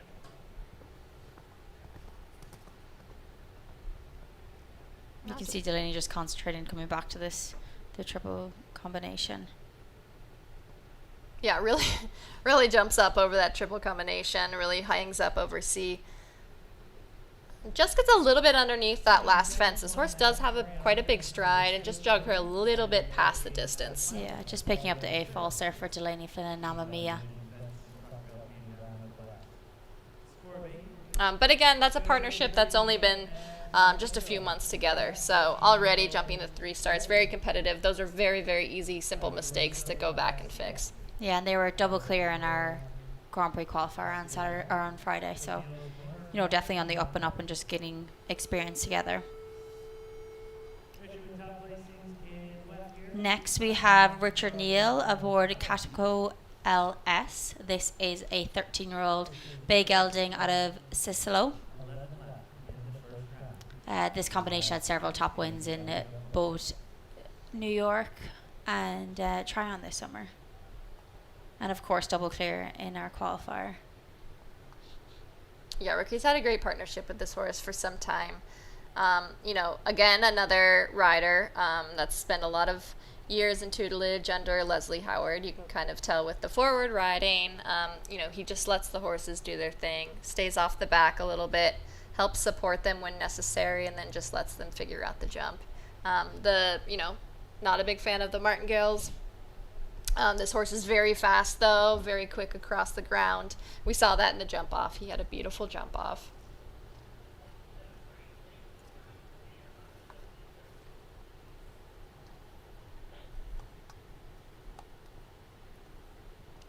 got away with a light rub at A and then caught up to him at B. Just didn't quite finish that back rail. But really nice there, was able to collect back to that vertical and then just using his corner to come to this big triple bar. Had to move up a little bit in the 4. But end up coming quite nicely, you know. When Very he landed, nice, he was able to flow And again, like, you know, he teaches these horses to keep the gallop while jumping. So they're used to kind of setting themselves up a little bit. So, you know, that's a nice thing to have. Especially for these horses that aren't maybe the biggest strided horses. So they can always keep these just a little bit underneath that last fence as well. Yeah, just picking up the A falls there. In a time of 83.25.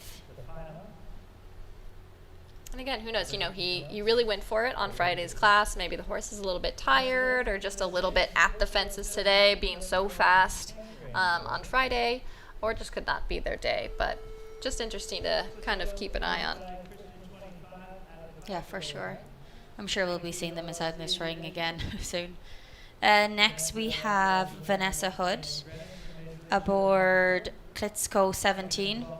Vanessa just recently taking over the mount of this horse from Michael Duffy. This horse has jumped at a very high level with Michael Duffy, and now Vanessa just taking over the ride from it, and then just coming here, continuing to develop their partnership. Jumped a bit and try on together, but really just concentrating on developing this partnership. Yeah, and Vanessa, adding some of these more experienced horses to her string is really instrumental, and especially when she's moving up the ranks, jumping these 4 and 5 star classes, really helps to have a partner that's been there, done that, and kind of help her out a little bit as well. And this is just a beautiful jumping horse. A little bit of a slower moving horse, so she will have to think about that time allowed in some of these corners. She did come nice and tight back to the plank there, but as you said, it's probably something that's in her mind. She's to concentrate on it. Yeah, very nice across that 5 to the 6. You know, of course, everybody has to do 5 and 6 strides. For those bigger horses, it just takes a little bit more time. So she does have to manage that time allowed. If not around this corner, she's a little bit slow around this corner. So maybe in the next 2 turns. She makes a nice, tidy turn here. And now needs to think about moving forward. You can see her opening up her canter there before coming back and getting that adjustment to the triple combination. Yeah, just didn't come in as balanced to that triple combination, a little bit cross cantering. Just didn't quite get the balance of the horse, and it just kind of caught up with her at B and then that last fence as well. Yeah, and then just picking up that one time falls also. So giving her a total of 9 there. But as we said, it's a new partnership there. You know, they're continuing to grow just back into the ring here at Wellington. So I'm sure that's a partnership that will just grow and experience together. Exactly. And it's a very powerful horse, big scopy jumper. So it's just figuring out how to manage the range of this horse and its stride and, make up the time allowed without sacrificing the jump. But looks like already a good partnership. Yeah. Next, we have Natalie Dean into the ring on Calma. This is 11-year-old Grey Gelding. Out of Costello. Natalie had a successful summer with this horse over in Europe, and of course training with Ben Mayer. So, Ben helping her here, both giving the ride of this horse in Europe and just growing and gaining experience for this 11-year-old gelding. Yeah, and they're just getting the horse back in the ring again. She speaks so highly of this horse, really loves this horse. She has really high expectations jumping some of these big classes. She has such a beautiful big string already that she's allowed to kind of give some of her bigger jumpers some time off while developing more of these partnerships. She did say that she's catching a flight to Riyadh tonight, so she is a busy girl. Going to go meet her top horse over there, Akota, and we wish her the best of luck. Really came off that oxer really nicely. And stretched across B. Now she just has to think a little bit of the time allowed. We see Nat on a lot of these quicker, hotter, smaller horses. So this is a little bit of a different type of animal than we're used to seeing her on. But it just goes to show you the range in which she can actually ride. Yeah, she's really good at riding all different sorts of animals. So she has a type to an extent, but she's well able to ride the different ones when they pop up, and she does a really good job with all of her horses. Exactly. It just goes to kind of show the versatility of the rider. And I think she just let him drag her a little bit underneath that first element. Maybe thought about the time allowed and didn't quite take the time to settle before heading into that triple combination. That was too bad. Yeah, just unfortunate just having the back bar of the front part of the triple combination down. Now we have Hallie Grimes and Chicago PS, 12-year-old. Next into the ring, we have Hallie Grimes aboard Chicago PS. This is season partnership. The two of these have been super successful together, getting third place in a 3-star in Traverse City this summer, and then just continue to develop their partnership throughout the summer.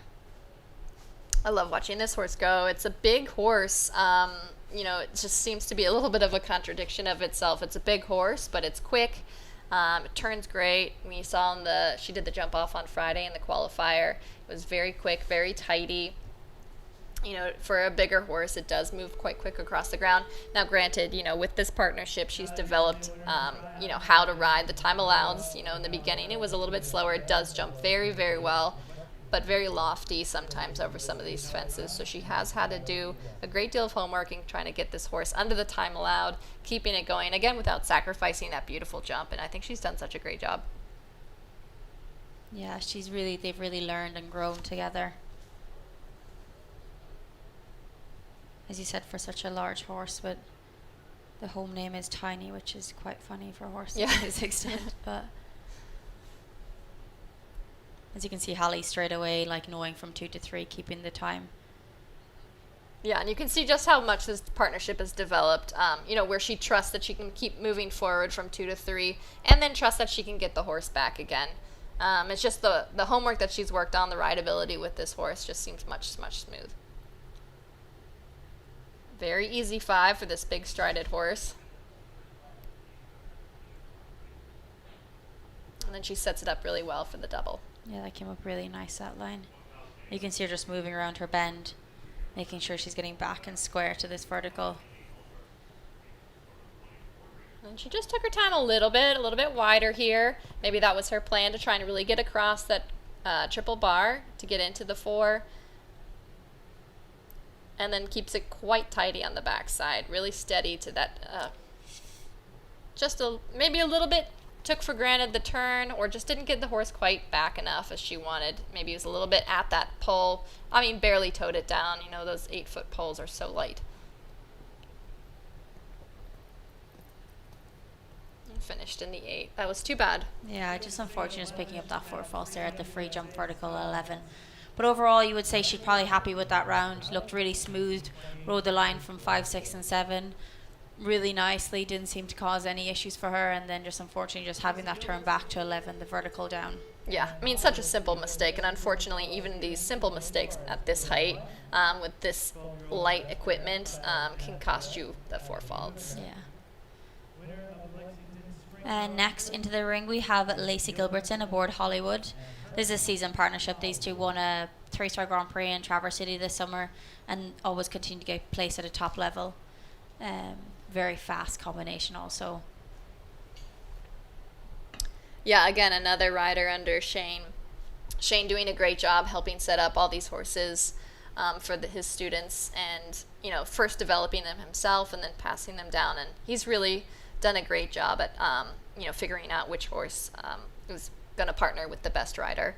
And he's created some great partnerships with Lacey and her horses, this one being one of them. Very fast, very quick. We've seen that in a lot of these jump offs. She knows this horse so well, so much trust in this horse. Very steady in the 5, and trust that it can still manage to get up and over and across that oxer. And that was unfortunate. Maybe a little bit at fence B, but that was a little bit uncharacteristic.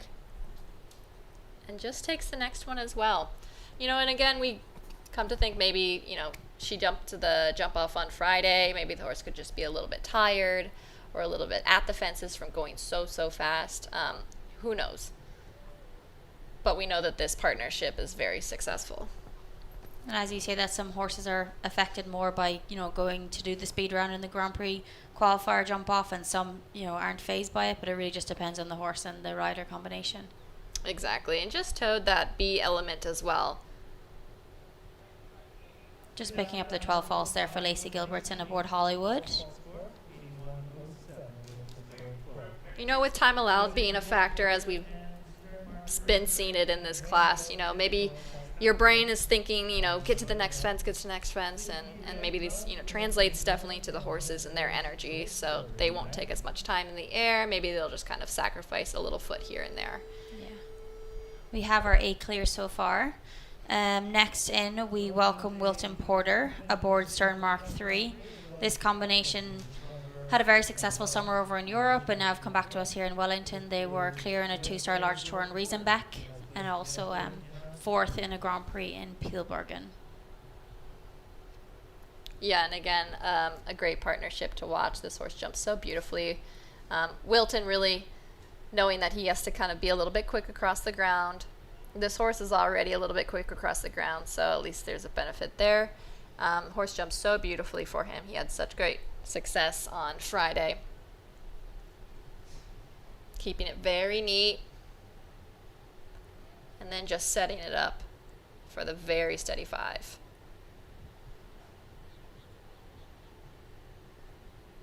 And then not taking for granted that 6. And it almost looked like maybe he held him off too much, that front rail or that A element of the double combination, just thinking that the horse was going to maybe take him past the distance, expecting it almost.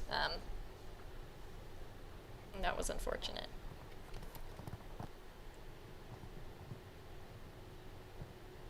You could see him just taking a hold down that line. That line's interesting. Some people have to really land off the triple bar and push to get the distance, and some can just sit there and hold. So it really shows the variety of horses we have in this class today. Exactly, and it kind of also just goes to show, like, how well do you know your horse? Some horses land with a lot of momentum off those triple bars. Some land just so dead from giving such a huge effort. So just picking up the 4 faults there for Wilton Porter and Stern Mark III. So, and also picking up a time fault as well. Alexandra Worthington now, first of 5 remaining in the first round. So our first of 5 remaining in our class today is Alexandra Worthington aboard De La Rosary. This is a season partnership for these two. They've had a super successful time together. Really good season at WEF last year, and also back here with us in Wellington again, building up that relationship before the season ahead. Yeah, Ali knows this horse very well. Jumped in a lot of 2 stars, done some 3 stars. Had a great day on Friday, very quick. That jump off was just so fast. So even if she was ended up 5th, I mean, it was fractions of a second off the winner, who was just so fast, no one was going to catch him. So to be in the top 5 of that jump off, if she's going to get into the jump off, we're not going to discount that. And this horse is already a quick horse anyway. So she wants to think about the time allowed in big places like maybe here or after this coming Oxer. But then she knows that she can kind of take her time a little bit, rolling back to some of those maybe more delicate verticals. And at this stage in the course, people will know where you can make up time for their horse. They would have watched a lot of other people and figured out, coming back to the plank, they can go a little bit tighter, or, have to give the room to the plank and move up somewhere else. So really just depends on the horse and rider combination. Yeah, she did a great job, really patient throughout that 5, and then sat very patient through the 6. She does a great job getting away from the fences, moving through the turn, and then really slowing things down, taking her time a little bit off of that triple bar. But that just goes to show you, she didn't panic at all. She knows the horse so well. She knew the horse was going to cover it. Super tidy there. And I think that just means that she now has the ability. She stepped out quite wide here, but now that she has that ability because she made up for that. Hard rub at B, got away with it though. That was a beautiful round. Really nice there. Clear in a time of 81.36. So she's definitely one to watch in the jump off. She was really fast on Friday, so I'm sure she'll be one that puts in a speedy round in for the jump off. Yeah, and I would say she had such an efficient round today. You know, really did not take much out of the horse at all. She was tidy where she needed to be, but then towards the jumps, the last couple strides, she really gave that horse time off the ground. Yeah, really good job there. And next we have Samuel Perot into the ring aboard Tiffany Della Oldi. This combination were obviously very fast on Friday in our qualifier. They ended up 4th. This is a 12-year-old chestnut mare. This combination were winners in Kentucky, Tryon. I feel like Samuel is one of our fastest riders in the field today, and he always goes for it. Yeah, and that's saying something because there's a lot of fast riders in the field. Sam on any horse is going to be one of your fastest competitors. He's just such a fast rider. You know, this is a quick horse. This horse is beautiful, watching to jump. Sometimes jumps a little bit over her front end, but she always just knows where she is, and he trusts her for that. Again, a rider that kind of gets out of the way, you know, helps the horse balance in the beginning for the distance in the striding, and then just lets the horse jump it themselves. Got a little bit underneath 7A, still was kind of fighting to get her back. Didn't quite have the time to do so.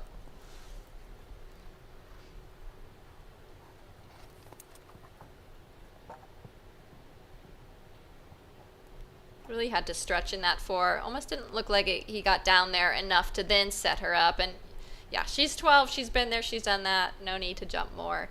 Just saving her legs for the next class because we know this combination is going to come out in full force soon. Yeah, for sure. Samuel just choosing to retire there.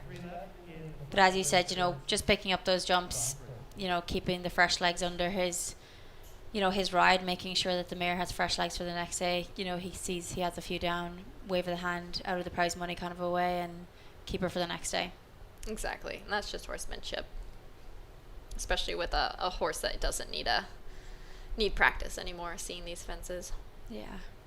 Next, we have our first of 3 remaining in our first round is Abigail McArdle aboard Olympia van de Heckenhoff.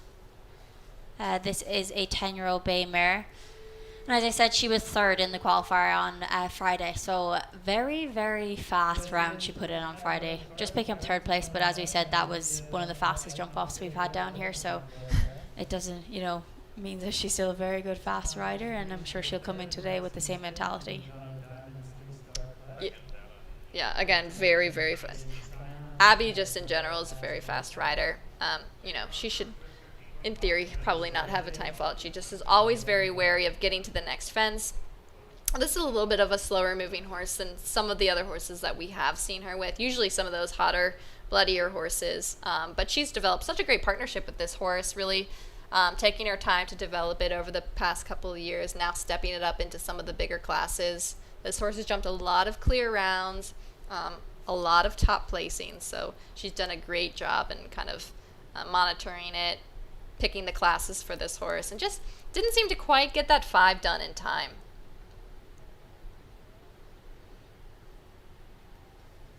You know, the horse goes a little bit with its head down, a little bit lower, and I think sometimes, you know, needs a little bit help balancing, getting its head up before that fence comes up. Really helping it get across that triple bar. And then had a nice job balancing in the 4. You can see the horse just fighting her a little bit. There's kind of a happy medium to find between fighting back and also just like leaving them figure it out themselves, and they do that. Yeah, exactly. And again, she's another rider, you know, very soft rider. She's effective when she needs to be, just like that. But the horses tend to jump very well for her, as she tends to leave them alone for the most part. Just toes the back rail of that as well. Yeah, just picking up the 8 falls there for Abigail McArdle. But as you said, this could have been a combination that, you know, were super fast on Friday, and the horse is still kind of in that mentality when it walks into the ring. So it's hard to bring them back then for the Grand Prix with the same level head and just chilling out for the first round. Exactly. And there are some horses that, you know, love that, need that competitive edge to go into the ring the next day and put their head in the game.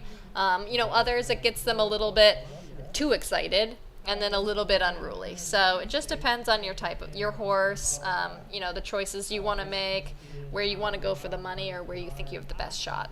Yeah, for sure. Our first of two remaining, so is Roberto Teran aboard Iron Maiden. This combination were second in our qualifier. Very, very fast, obviously, but this is only a 9-year-old gelding, so still very relatively quite young to be jumping at this level. Yeah, and Roberto's done a great job with this horse. It's a really beautiful jumping horse. You know, you can see as it goes across the ground, it's not the fastest horse that we've seen in the class in terms of its speed or, you know, the way it covers the ground.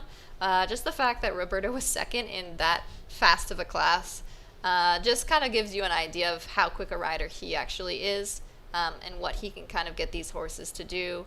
There were some very tight turns, tight rollbacks in Friday's jump-off class that he took with no problem. This horse really seems to be brave, straightforward, really understands what he's asking of it and trusts him. So if he gets into the jump-off, I would definitely not discount this one. Yeah, his jump-off round on Friday was quite impressive. And it's so hard, you know, when there's so many people that go clear in that type of a class. It just gets so fast. Yeah. So fast. You would think one person would go in and they're the fastest, and then someone comes in and shaves 2 seconds off them. And that's pretty much what happened. That was unfortunate. You know, a little bit of a rollback. Maybe the horse didn't see the top rail. Barely towed it, knocked it out of the way. And same for that. Just got a little bit underneath that third element of the triple combination. But other than that, jumped a beautiful round. Yeah, really nice. Just unfortunate picking up the 2 down for 8 falls for Roberto Teran. And again, young horse. You know, maybe that's a lot of jumping for that horse this week. Who knows? Maybe just needs to get a little bit fitter. But it handled the height no problem, and it's going to be a very fun horse for him in the future.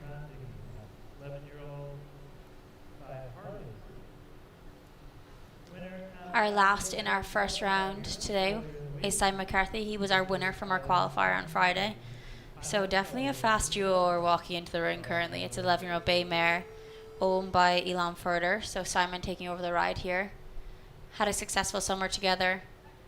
As we saw on Friday, very, very fast combination. So these are definitely going to be ones to watch and see. Seemed like a very hot-headed mare. Simon does a really good job of keeping her together, keeping her collected, and keeping her calm in this first round. Yeah, we've seen this horse under a few different riders, all very fast riders. This horse herself is just a very, very fast horse. Super efficient, quick, tidy. Simon itself is obviously a very fast rider. So that combination was just lethal on Friday. I don't think anybody was going to beat that. But it's a very exciting new partnership for him. They just joined up together about June. So still really relatively new.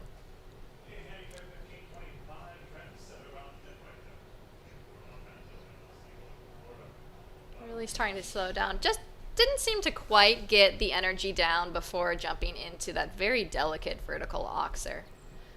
Jump the 5 beautiful, and then like we talked about, when the 5 gets so steady, the 6 actually almost gets a little bit forward or just fluid, and with a horse like this sometimes you need a little bit of help setting it up. Now he's really trying to make up time to be the fastest 4 faulter.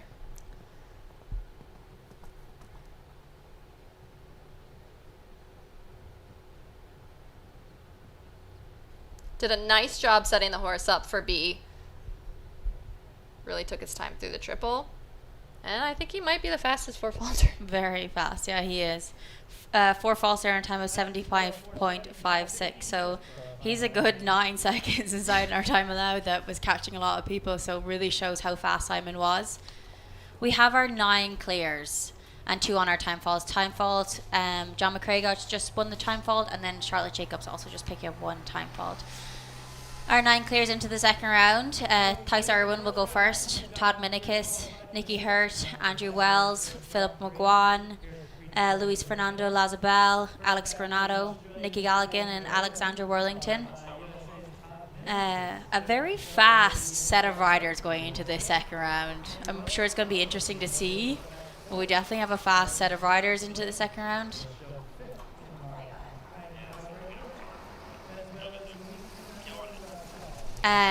Is there anyone on the list so far that jumps out to you straight away? One you would be your pick for this second round? It's a lot of fast riders, just like you said. I think this is going to be a little bit of a replay of Friday's jump off, which is going to be extremely exciting.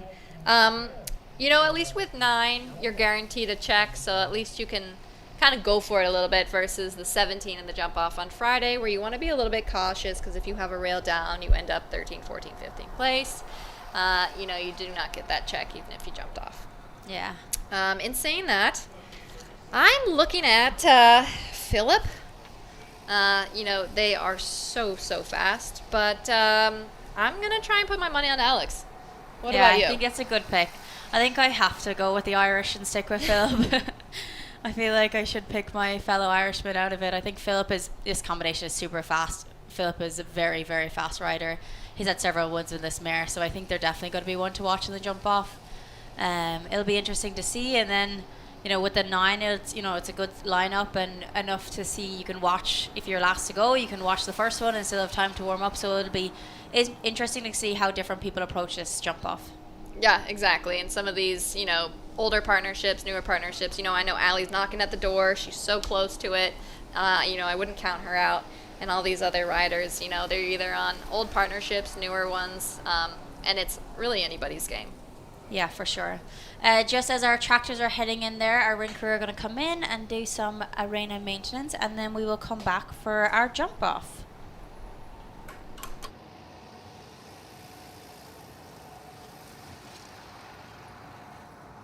Having been a rider and showing on the East Coast in the Hunter Jumper Worlds on the A circuit, coupled with my experience as an insurance professional with 30 years in the industry, I'm the lucky one that gets to marry my career with my passion. And at Flagler, I get the resources that I really need to do my job as best as possible. I'm Missy Sullivan, the director of the equine division at Flagler Insurance, and I look forward to helping all of you with your insurance needs. I'm an athlete, but I don't play with sticks or balls. My equipment breathes. It has a heart and a mind of its own. My equipment has good days and not so good days, and it's my job to be okay with both. Because my equipment works with me, not for me. In the saddle, our hearts sync and we become one. My equipment is my best friend. I'd do anything for my best friend. Ask your veterinarian about Arthromed Vet for joint health.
Get the jump on the competition and see the Omega Alpha difference in your horse.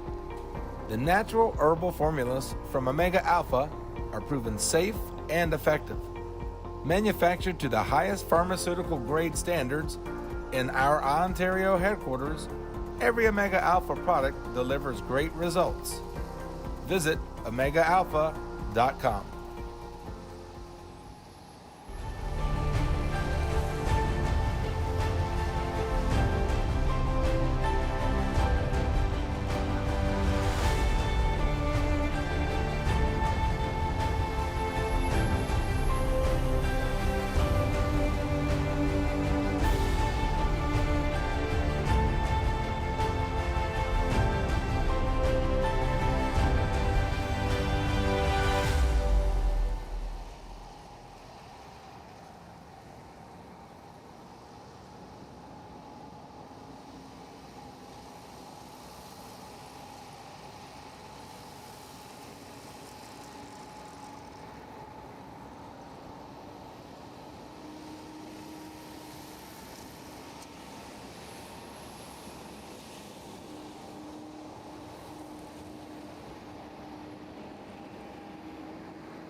Hi everybody, welcome back to Wellington International. My name is Ellen Sweetnam and I'm here with Ali Wolf, ahead of our jump off of our Flagler Insurance 3-star Grand Prix here. We have had 9 clear so far, and we've also some successful rounds as well. Some riders coming in here for the first time and also some relationships growing together.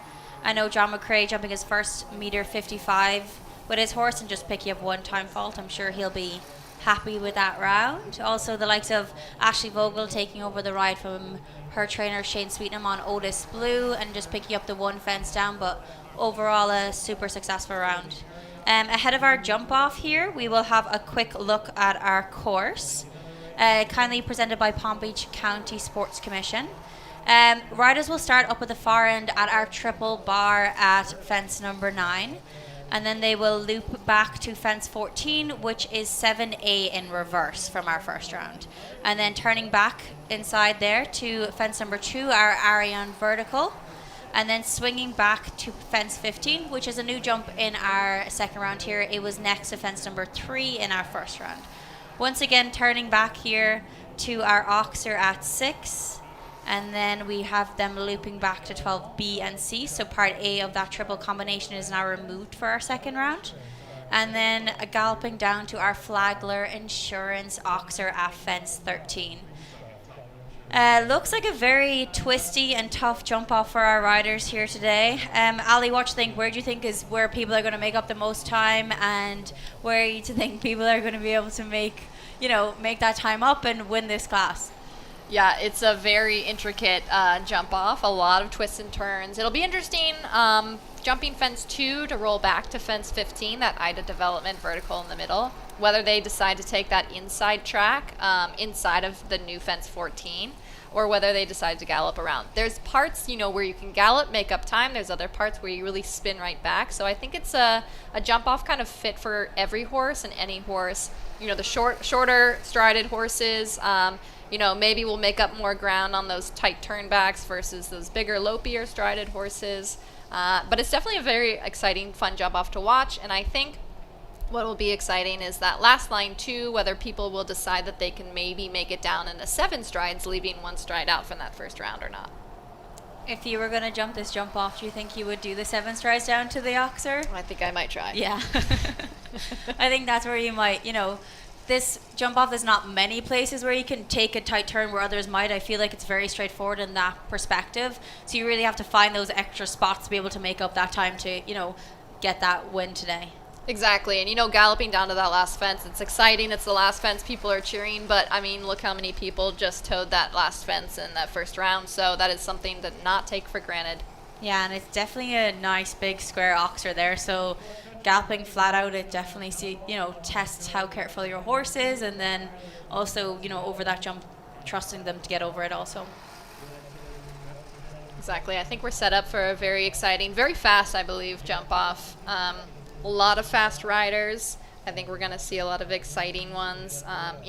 Thaisa having a great round in the beginning. A newer horse partnership together. I think she's just going to try and go a little bit smooth and a little bit quick, just for to be competitive and in the top half of the money, but just give the horse a little bit of a confident round going forward. I think then we'll see the likes of some quicker riders like Phillip. Nicolette knows her horse so well. She's going to probably go give it a shot. We never discount Luis. He's so fast. He was so fast on Friday's class, just a little bit of a hiccup rolling back to the double. Decided to call it a day and save his horse for today. So we'll see if that pays off. And of course, you can never discount Alex and Nicky and, of course, Ali. Yeah, we really have a fast lineup ahead of us today. As I said, Thaisa is coming in on a less experienced, horse. They haven't been doing that much together, but, you also don't know which way this jump off is going to go. Some people might come in and go super fast and have poles, and then, someone on a more steadier round could come out with a double clear and might end up on top. It totally depends on how riders choose to ride this jump off. Yeah, exactly.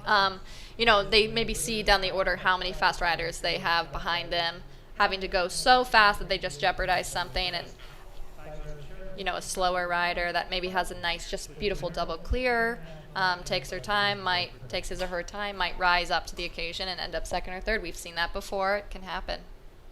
Yeah, a really exciting lineup ahead of us today. And this jump off is, an interesting one. You would think, starting with a triple bar, it's not something we see that often, I guess. But really, making the horse and rider combinations open up, coming up to that triple bar and having a good open canter over it. But while also having a canter and getting that swift turn back to that really, really big vertical there. Yeah, the triple bar was just a thank you from Hector. I think it just allows the riders to have the comfort and security that they can start at a gallop without being a little bit defensive to that first fence. That triple bar will let the horse get going. But, maybe that's a hindrance. It'll encourage the horse to get up and at the fences a little bit. And then the second fence is a really very tall vertical, just kind of basic plain, 4 poles with a quick turn after it. So, that could pan out, that could not. There's a lot of verticals that he's incorporated into the first half of the course. Very big verticals. Yeah, exactly. And the second fence, third, fourth fence are all verticals, and then the latter half are more oxers. So maybe that's saying something from him, getting the horses to try and think either slow or getting them to make a mistake getting at the fences, and then the last half of the course a little bit running with a more spread, running to that double, which is now B and C element.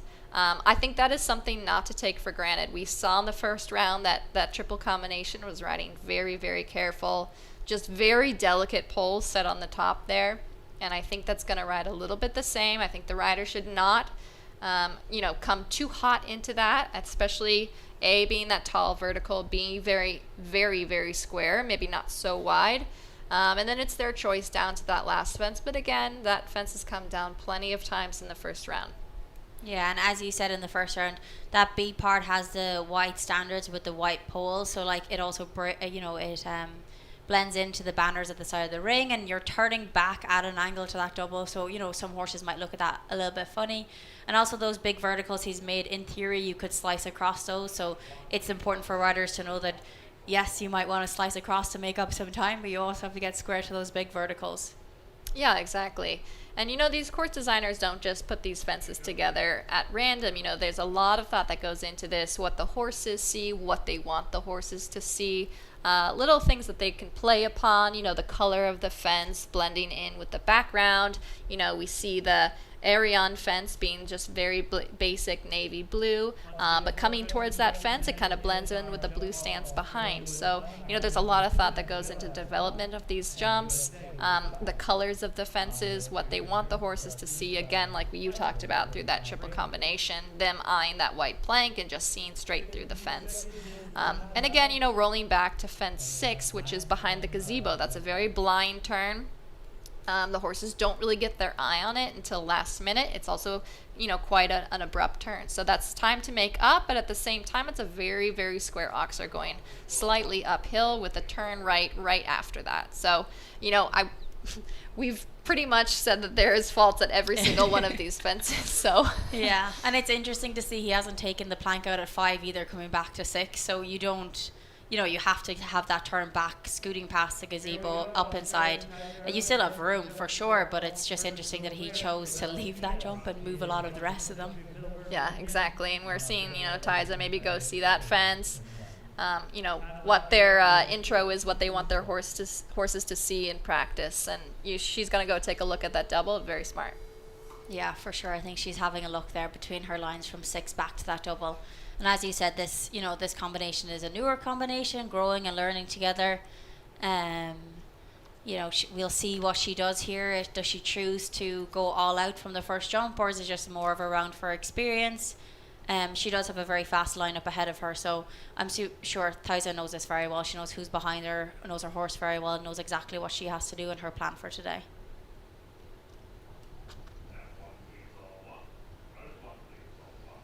So our first into our jump off here is Thaisa Irwin on Labelle ES.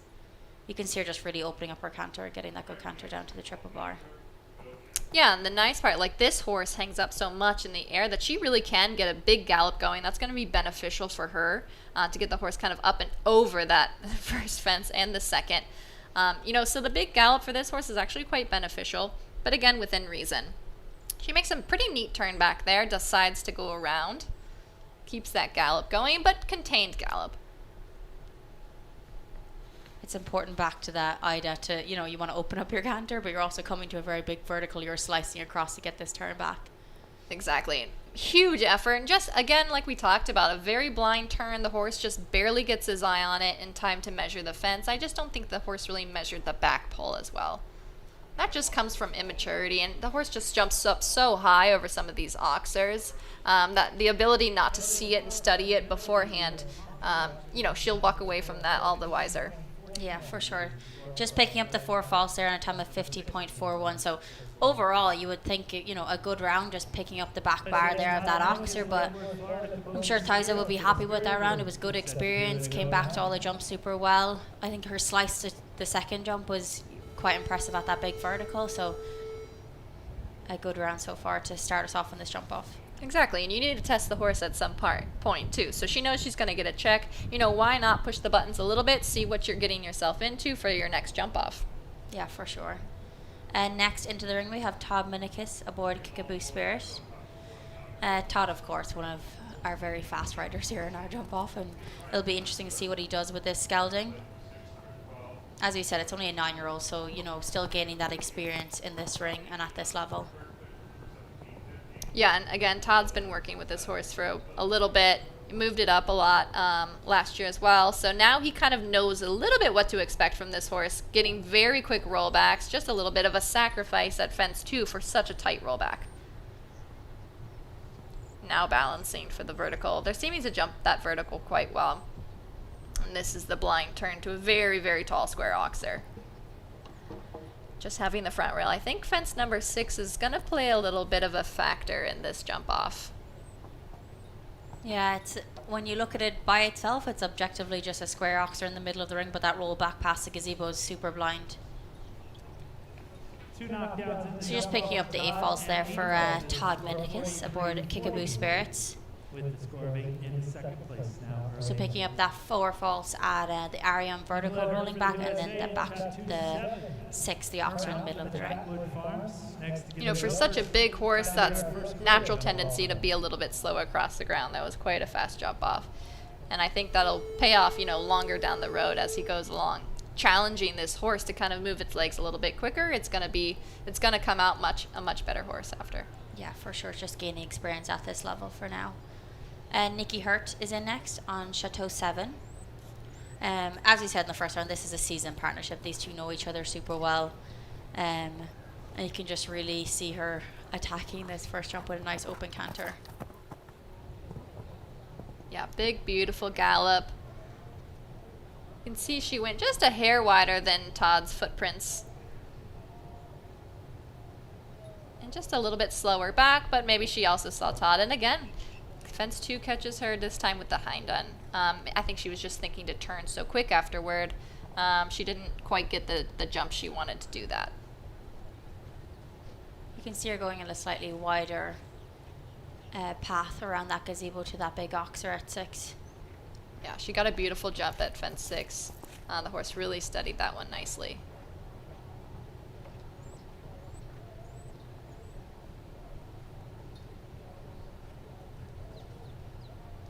And just a nice distance down there, just picking up the 4 false there and 47.77. So she is our faster of our full falters so far.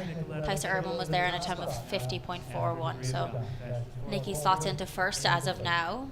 And then just for reference, Todd Minikus' time was 43.48, but he did have those 2 poles down. Wow. That's fast. So we can see that where the time can be made up, especially from Todd, his rollbacks. But according to your partnership with your horse, what can you sacrifice? What must you give time for? So we can see that 43 is obtainable. Could be with some of these other horses and riders coming up who are very, very quick, know their horses just a little bit better, and can maybe make and complete those quick turns. But so far we're just seeing the 8th on the last line. They've all had one down at least, so maybe that's a factor. Maybe I might see a brave one do the 7. That's just going to have to be very, very direct. But, as of right now, fence number 2, the Ariane vertical, is playing a little bit of a factor, more than it did in the first round. And again, I would say fence 6, you just have to pay some mind to let the horse jump and finish the jump before you think to get over to that double. They seemingly have figured out a little bit more the B and C original elements this time around. Yeah, even there's an oxer there next to part B, so it's nearly pushing you out more to, get a good straight line. You can't cut your angle as much as maybe some people would have if that oxer wasn't there back to that double at 12B and C. But it is an interesting so far, some people cutting more corners. Nicky Hirt went a little bit wider to that oxer at 6, and then she cleared it, so it's interesting to see what Philip is going to do. Obviously a very, very fast rider. And this mare is super fast, and she's, you can turn her on a really tight, she can turn really fast. He's, put her at jump super tight before, so she's definitely one to watch. And I love how relaxed they come walking into the ring.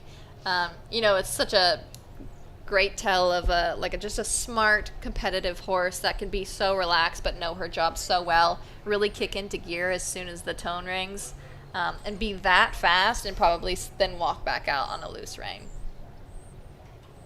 Yeah, this mare, as soon as Philip just asks her to turn on, she just seems to know what her job is.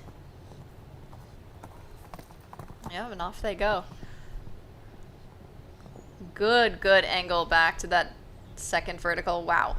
Sliced that well. Almost went inside of Todd's footprints there, rolling back. Gave her a little bit more time on fence 2. That was beautiful. And then right away hit the gas again.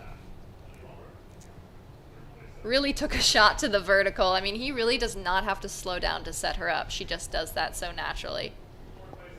And just sacrifice 6 a little bit. Maybe didn't quite get the turn around the corner that he wanted, and didn't quite get the rock back.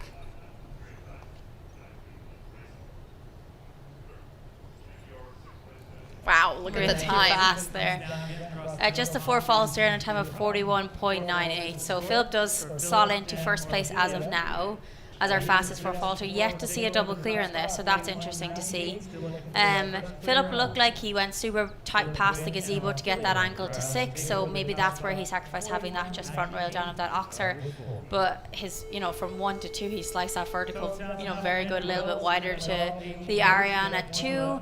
But he got away with it. He knows this mare very, very well. Exactly. Maybe hindsight should have taken, just the slightest bit more time rolling back to the number 6, that oxer. But that oxer is just so tall and a little bit wide, so you not only have to worry about the front rail, but also the back. Yeah. Andrew Wells comes into us next on Idle H&H. Yeah, so it's looking already, the first 4 or 5 horses that have gone already having faults. So, maybe these riders are now thinking, okay, maybe I take a little bit more time, put in a clear round, and that's going to get me more to the top of the leaderboard than crazy fast. Yeah, it's just running the risk there. If you go for your steady clear at the first half and you unfortunately have a jump down, you're running the risk there of then going lower in the placings then also. Exactly. It's a very technical mindset that you have to have for a jump off like this. Just like what you said, where to set them up. Andrew's doing such a great job so far. Opting for the 8. And he gives us our first clear. There we go. It's our first clear round there in a time of 46.01. So for reference, Andrew was about 5 seconds slower than Phil, but keeping all the jumps up and then slotting into first place as our first double clear. Yeah, wow, that is 5 seconds. But again, clear round. Clear as a clear. That's the only thing that matters right now. But at the same time, Andrew kept his canter. He didn't seem to go too wide anywhere. He had a really nice tidy round that, in theory, if he had a jump down, he still had a nice time and kept that canter everywhere he needed to. Exactly. It was just very efficient. Didn't take anything. He didn't ask anything more from the horse. Just let the horse just nicely jump. That was a beautiful round. Yeah, really, all the turns came up super smooth for him. It was a really nice round to see. Next in, we have Luis Fernando Alazabal aboard Baroness. This combination is very fast. It'll be interesting to see what they do. Exactly, just like what you said, you know, maybe he saw some of the first couple riders, realized that this jump off is quite delicate as well. Maybe not going to go all out since there's only one clear round, but he's winding up. It's running the risk of either going too fast and, you know, maybe having one down, or going too slow and then having one down later in the course. Exactly. You know, I think given the opportunity, I don't think Luis would ever pass up going fast to try to go for the win, and that's just a competitor. Really, really tight there. And then he really gave the horse a second to kind of look at the fence. He really didn't push him past that oxer. That was a great job. Yeah, he squared up really well for that. And then took a second here. He knows that this was hard to jump in the first round. Patient in the 8. Gets it done. Really nice there. Clear there in a time of 45.50. That slots him into first place as of now. So just half a second faster than Andrew. So it's interesting to see that, you know, where he chose to make up time and where he chose to set back, you know, coming back to 6. He did a nice tight turn, but, you know, gave himself time there. Back to the double of 12. B and C gave himself time there also, but was nice and tidy everywhere else. Exactly, and again, for a younger horse, I think he really decided where he wanted to give the horse a moment to set it up, rolling back to 6 in the jump, just like what the track that Alex is kind of taking as well. I think they're kind of keying into, you know, the places where they might have to sacrifice a second just to give their horses time to eyeball and measure. Yeah, for sure. Next, we have Alex Granado into the ring. Of course, a very fast rider here. You can see him. We just said, turning back from the Oxford 6 back to the double. Is that somewhere he's going to choose to do what Luis did and just take some time and, you know, get an extra stride there? Or yeah, I mean, this partnership, like, he knows this horse so well that he can kind of take a little bit more of those risks than maybe a newer partnership with Luis. And he is hitting the ground going for it. You know, this horse is so great too, because to these verticals he kind of sets himself up, where Alex really doesn't have to do it as much. Alex did a great shot back to 2 where he kind of overshot the turn to help himself on the backside, so he didn't have to turn over top of the fence. Now he has to get going. Yeah, and you, as you said, you know, these horse and riders really know what works for them. Ooh, got away with that one. That was deep, but the horse jumps a really great jump actually off of a deeper stride. It really sets himself up there. Now has to be patient, and we're kicking. So fast. Really, really fast there. Clear in a time of 42.60. So he just cut nearly 3 seconds off our leader. So, like, really putting in the time there. You thought originally from 6 back to the double he might, you know, give himself some time. Didn't really look like it in the time, but it worked out for him. Really, really fast there. The, you know, slicing across the verticals were impressive. Really, really fast around there. And you know, this horse is so efficient in the air. He really doesn't spend that much time. It gives a beautiful jump, but you really forget how fast this horse really is. He really crouches to the ground and just kind of nicely skims over the fences in a nice position, but spends minimal time in the air, giving you as much time as possible to gallop to the next fence, and then the horse sets himself again. Yeah, the horse really knows how high it needs to jump. Yes. It's not overexerting itself when it doesn't need to, but making it very fast and quick across those jumps. Next, we have Nicky Galligan into the ring. Nicky, of course, a fast rider. We'll see what he does here. Just getting a, you know, slower angle to the first jump. Yeah, I think Nicky's very hungry for this. Just after, I mean, it was such a great jump off on Friday. Just a little bit of a miscommunication to the last fence, but I think this makes him all the hungrier for this, for this class. Really trying to set the horse up. Gets it done. Maybe a touch slower than Alex, I would say. You can really see him using his outside leg there, trying to keep moving around that bend. That was efficient. This is very tidy as well. So I'd say a touch slower than Alex in the beginning, but he's actually making up for it here, but sacrificing fence A. Yeah, just picking up that 4 false there, 42.21. So very, very, very fast there. So faster than Alex. Yeah. And I think, he knows this horse so well too. He really stepped on the gas after the Ida vertical all the way through the last, from 6 to the B and C elements. So it'll be interesting to see what Allie does. This is our last one. Yeah. Alexandra Worthington is our last to go in this class. She was 4th in our qualifier, so fifth in our qualifier, but still very, very fast. Probably one of the all the top 6 were within 2 seconds of each other, so it was a very fast qualifier on Friday. So it'll be interesting to see what she does in this. And again, this is another very efficient horse over the fences. Super quick across the ground, very efficient over the fences. She has the ability to kind of turn quickly back on some of these fences. She knows, just picking up what a heartbreak. Yeah. And such a nice shot at the second jump. Yeah, this horse has just been, this partnership has been on such form this past summer. That was really too bad. I maybe a tiny bit off of the first fence, and then, being a first fence, maybe the horse tried to also stay off the first fence, but that was a great, rollback. That was such a great rollback. And she still needs to be competitive because there were a lot of 4 falters, so, she wants to stay kind of more in the money. Yeah, we only have our 3 double clears. Is that my 7? Did you get your 7? Just picking up the 4 falter and 44.47, so still very fast.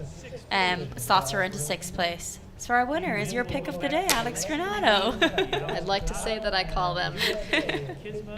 Alex Granado is our win today in our Flagler Insurance 3-star Grand Prix. Luis Fernando Lazabel takes 2nd place. Andrew Wells in 3rd. Philip McGuan was our fastest 4 falter in 4th. Nicky Galligan in 5th. Alexandra Worthington in 6th. And then Nicky Hirt 7th. Thaisa Irwin in 8th. And Todd Minikus taking out 9th. And then our one-time fault from the first round, John McCrae, comes in 10th. And then Charlotte Jacobs, also on a time fault, finishes in 11th. So overall, a really good class. Super fast jump off, really exciting to see. Some nice new combinations coming back here to Wellington for the season ahead. Yeah, that was an extremely fast jump off. Very different from Fridays as well. Fridays was a lot of tight turns and very, very tight turns. Today was a lot more open galloping, a few turns, but nothing crazy tight. So it was just a very interesting way that Hector designed both courses. This was great competition, very exciting. Alex just is on fire for this summer. This horse and him have just clicked so well. He should be extremely excited, as the whole team. He's got a great team behind him, and a lot of fast rounds. That was a really exciting, fun class to watch. Yeah, it was really good. Really nice first FEI class here in Wellington before the season ahead. We would like to extend a huge thank you to Flagler Insurance for their sponsorship of today's 3-star Grand Prix. Flagler Insurance Equine Division is a proud sponsor of the 2024 annual series here in Wellington, and we're also the sponsor of our $140,000 3-star Grand Prix today. Missy Sullivan's experience both on the horse and insuring them has made her a leading expert in equine insurance nationally. Demonstrating commitment and dedication to her clients, she consistently delivers high-touch private client experience that top riders, trainers, and equestrian organizations have learned to expect. Thank you, everybody, for tuning in today. My name is Ellen Sweetnam, and I was here with Ali Wolf today. Thank you, Ali, for joining me. Always a pleasure. We've had such a good class today. Thank you for everybody for tuning in, and please tune in the next time for more FEI jumping here at Wellington International. For the 3rd place finish, we thank. Come back to us for the holidays and horses in a couple of weeks when we have some more big FEI jumping. On behalf of Flagler Insurance, we thank them for their support. Missy Sullivan and Julie Esplanez for presenting here to our 3rd place finisher, Mr. Andrew Wells.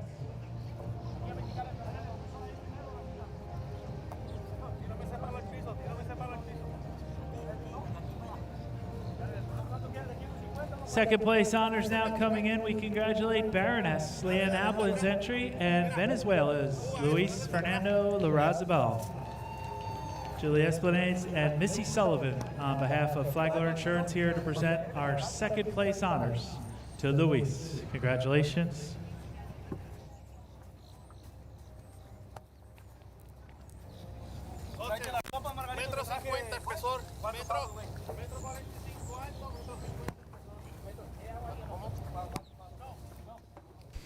And now there's just one, Lexington, Kentucky. We congratulate Alex Granado and Helios Van Nozenhoff for Kisma Equestrian for the win today.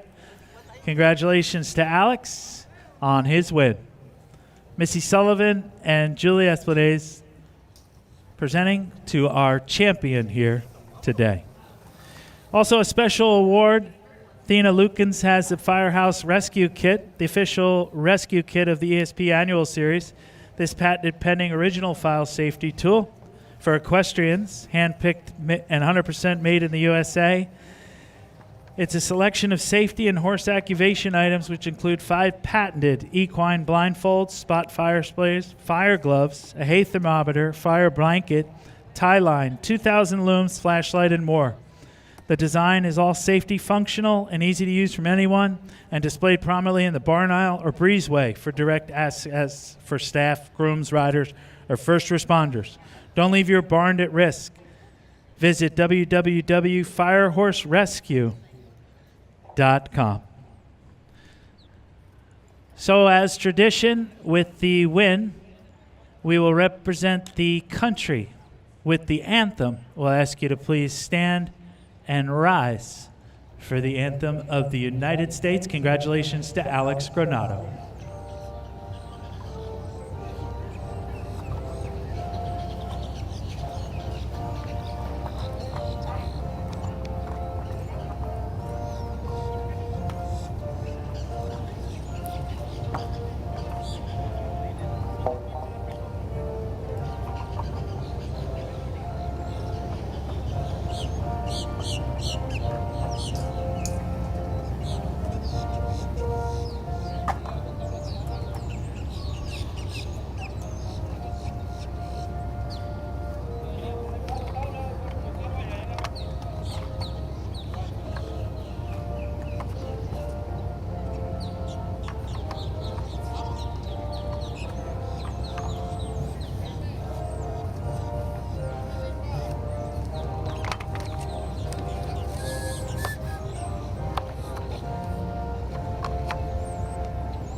Thank you very much. One more the round of honor now for our winning 3 combinations. We'll congratulate the top 3 here in our Flagler Insurance Grand Prix, Alex Granado and Helios Van Nozenhoff. For the win, Luis Fernando Larrazabal and Baroness, and rounding out the top 3 was Andrew Wells and Adol H&H. Congratulations to our top 3 riders, USA's Alex Granado for the win, Venezuela's Luis Fernando Larrazabal in second, and USA's Andrew Wells bringing home 3rd place honors. Congratulations to our riders. Rounding down the results now, Philip McGuane and Orphelia HQ finished in the 4th spot for the Evergate Farm. Nicky Galligan and VDL Nikita van der Leeuwenhoek for the Santa Rosa Group finished in the 5th spot. Alexandra Worthington and Take a Blind Eye de Lozier finished in the 6th spot. 7th went to Nicolette Hirt, Chatlu 7 for the owner.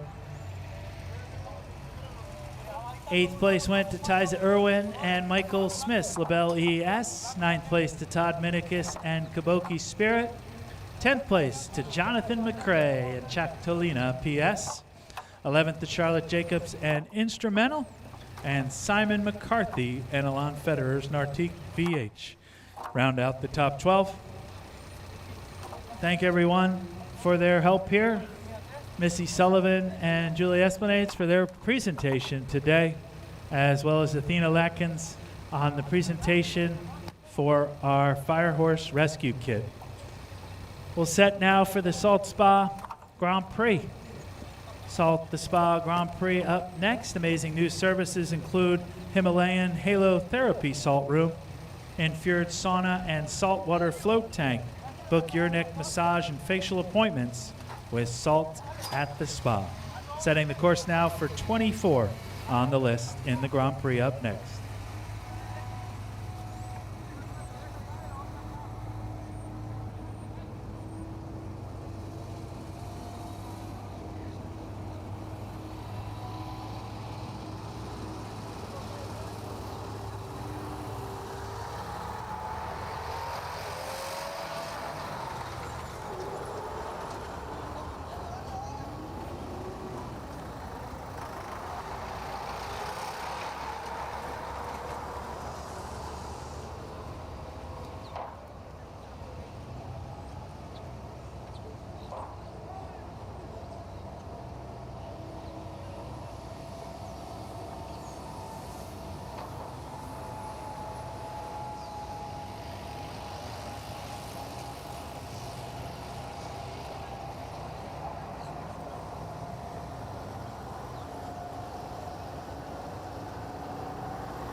It appears the course has been open for inspection.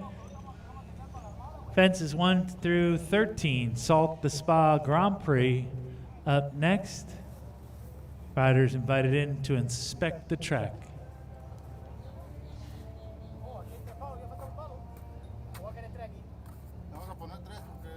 We'll get started here in 22 minutes at 10 after 2.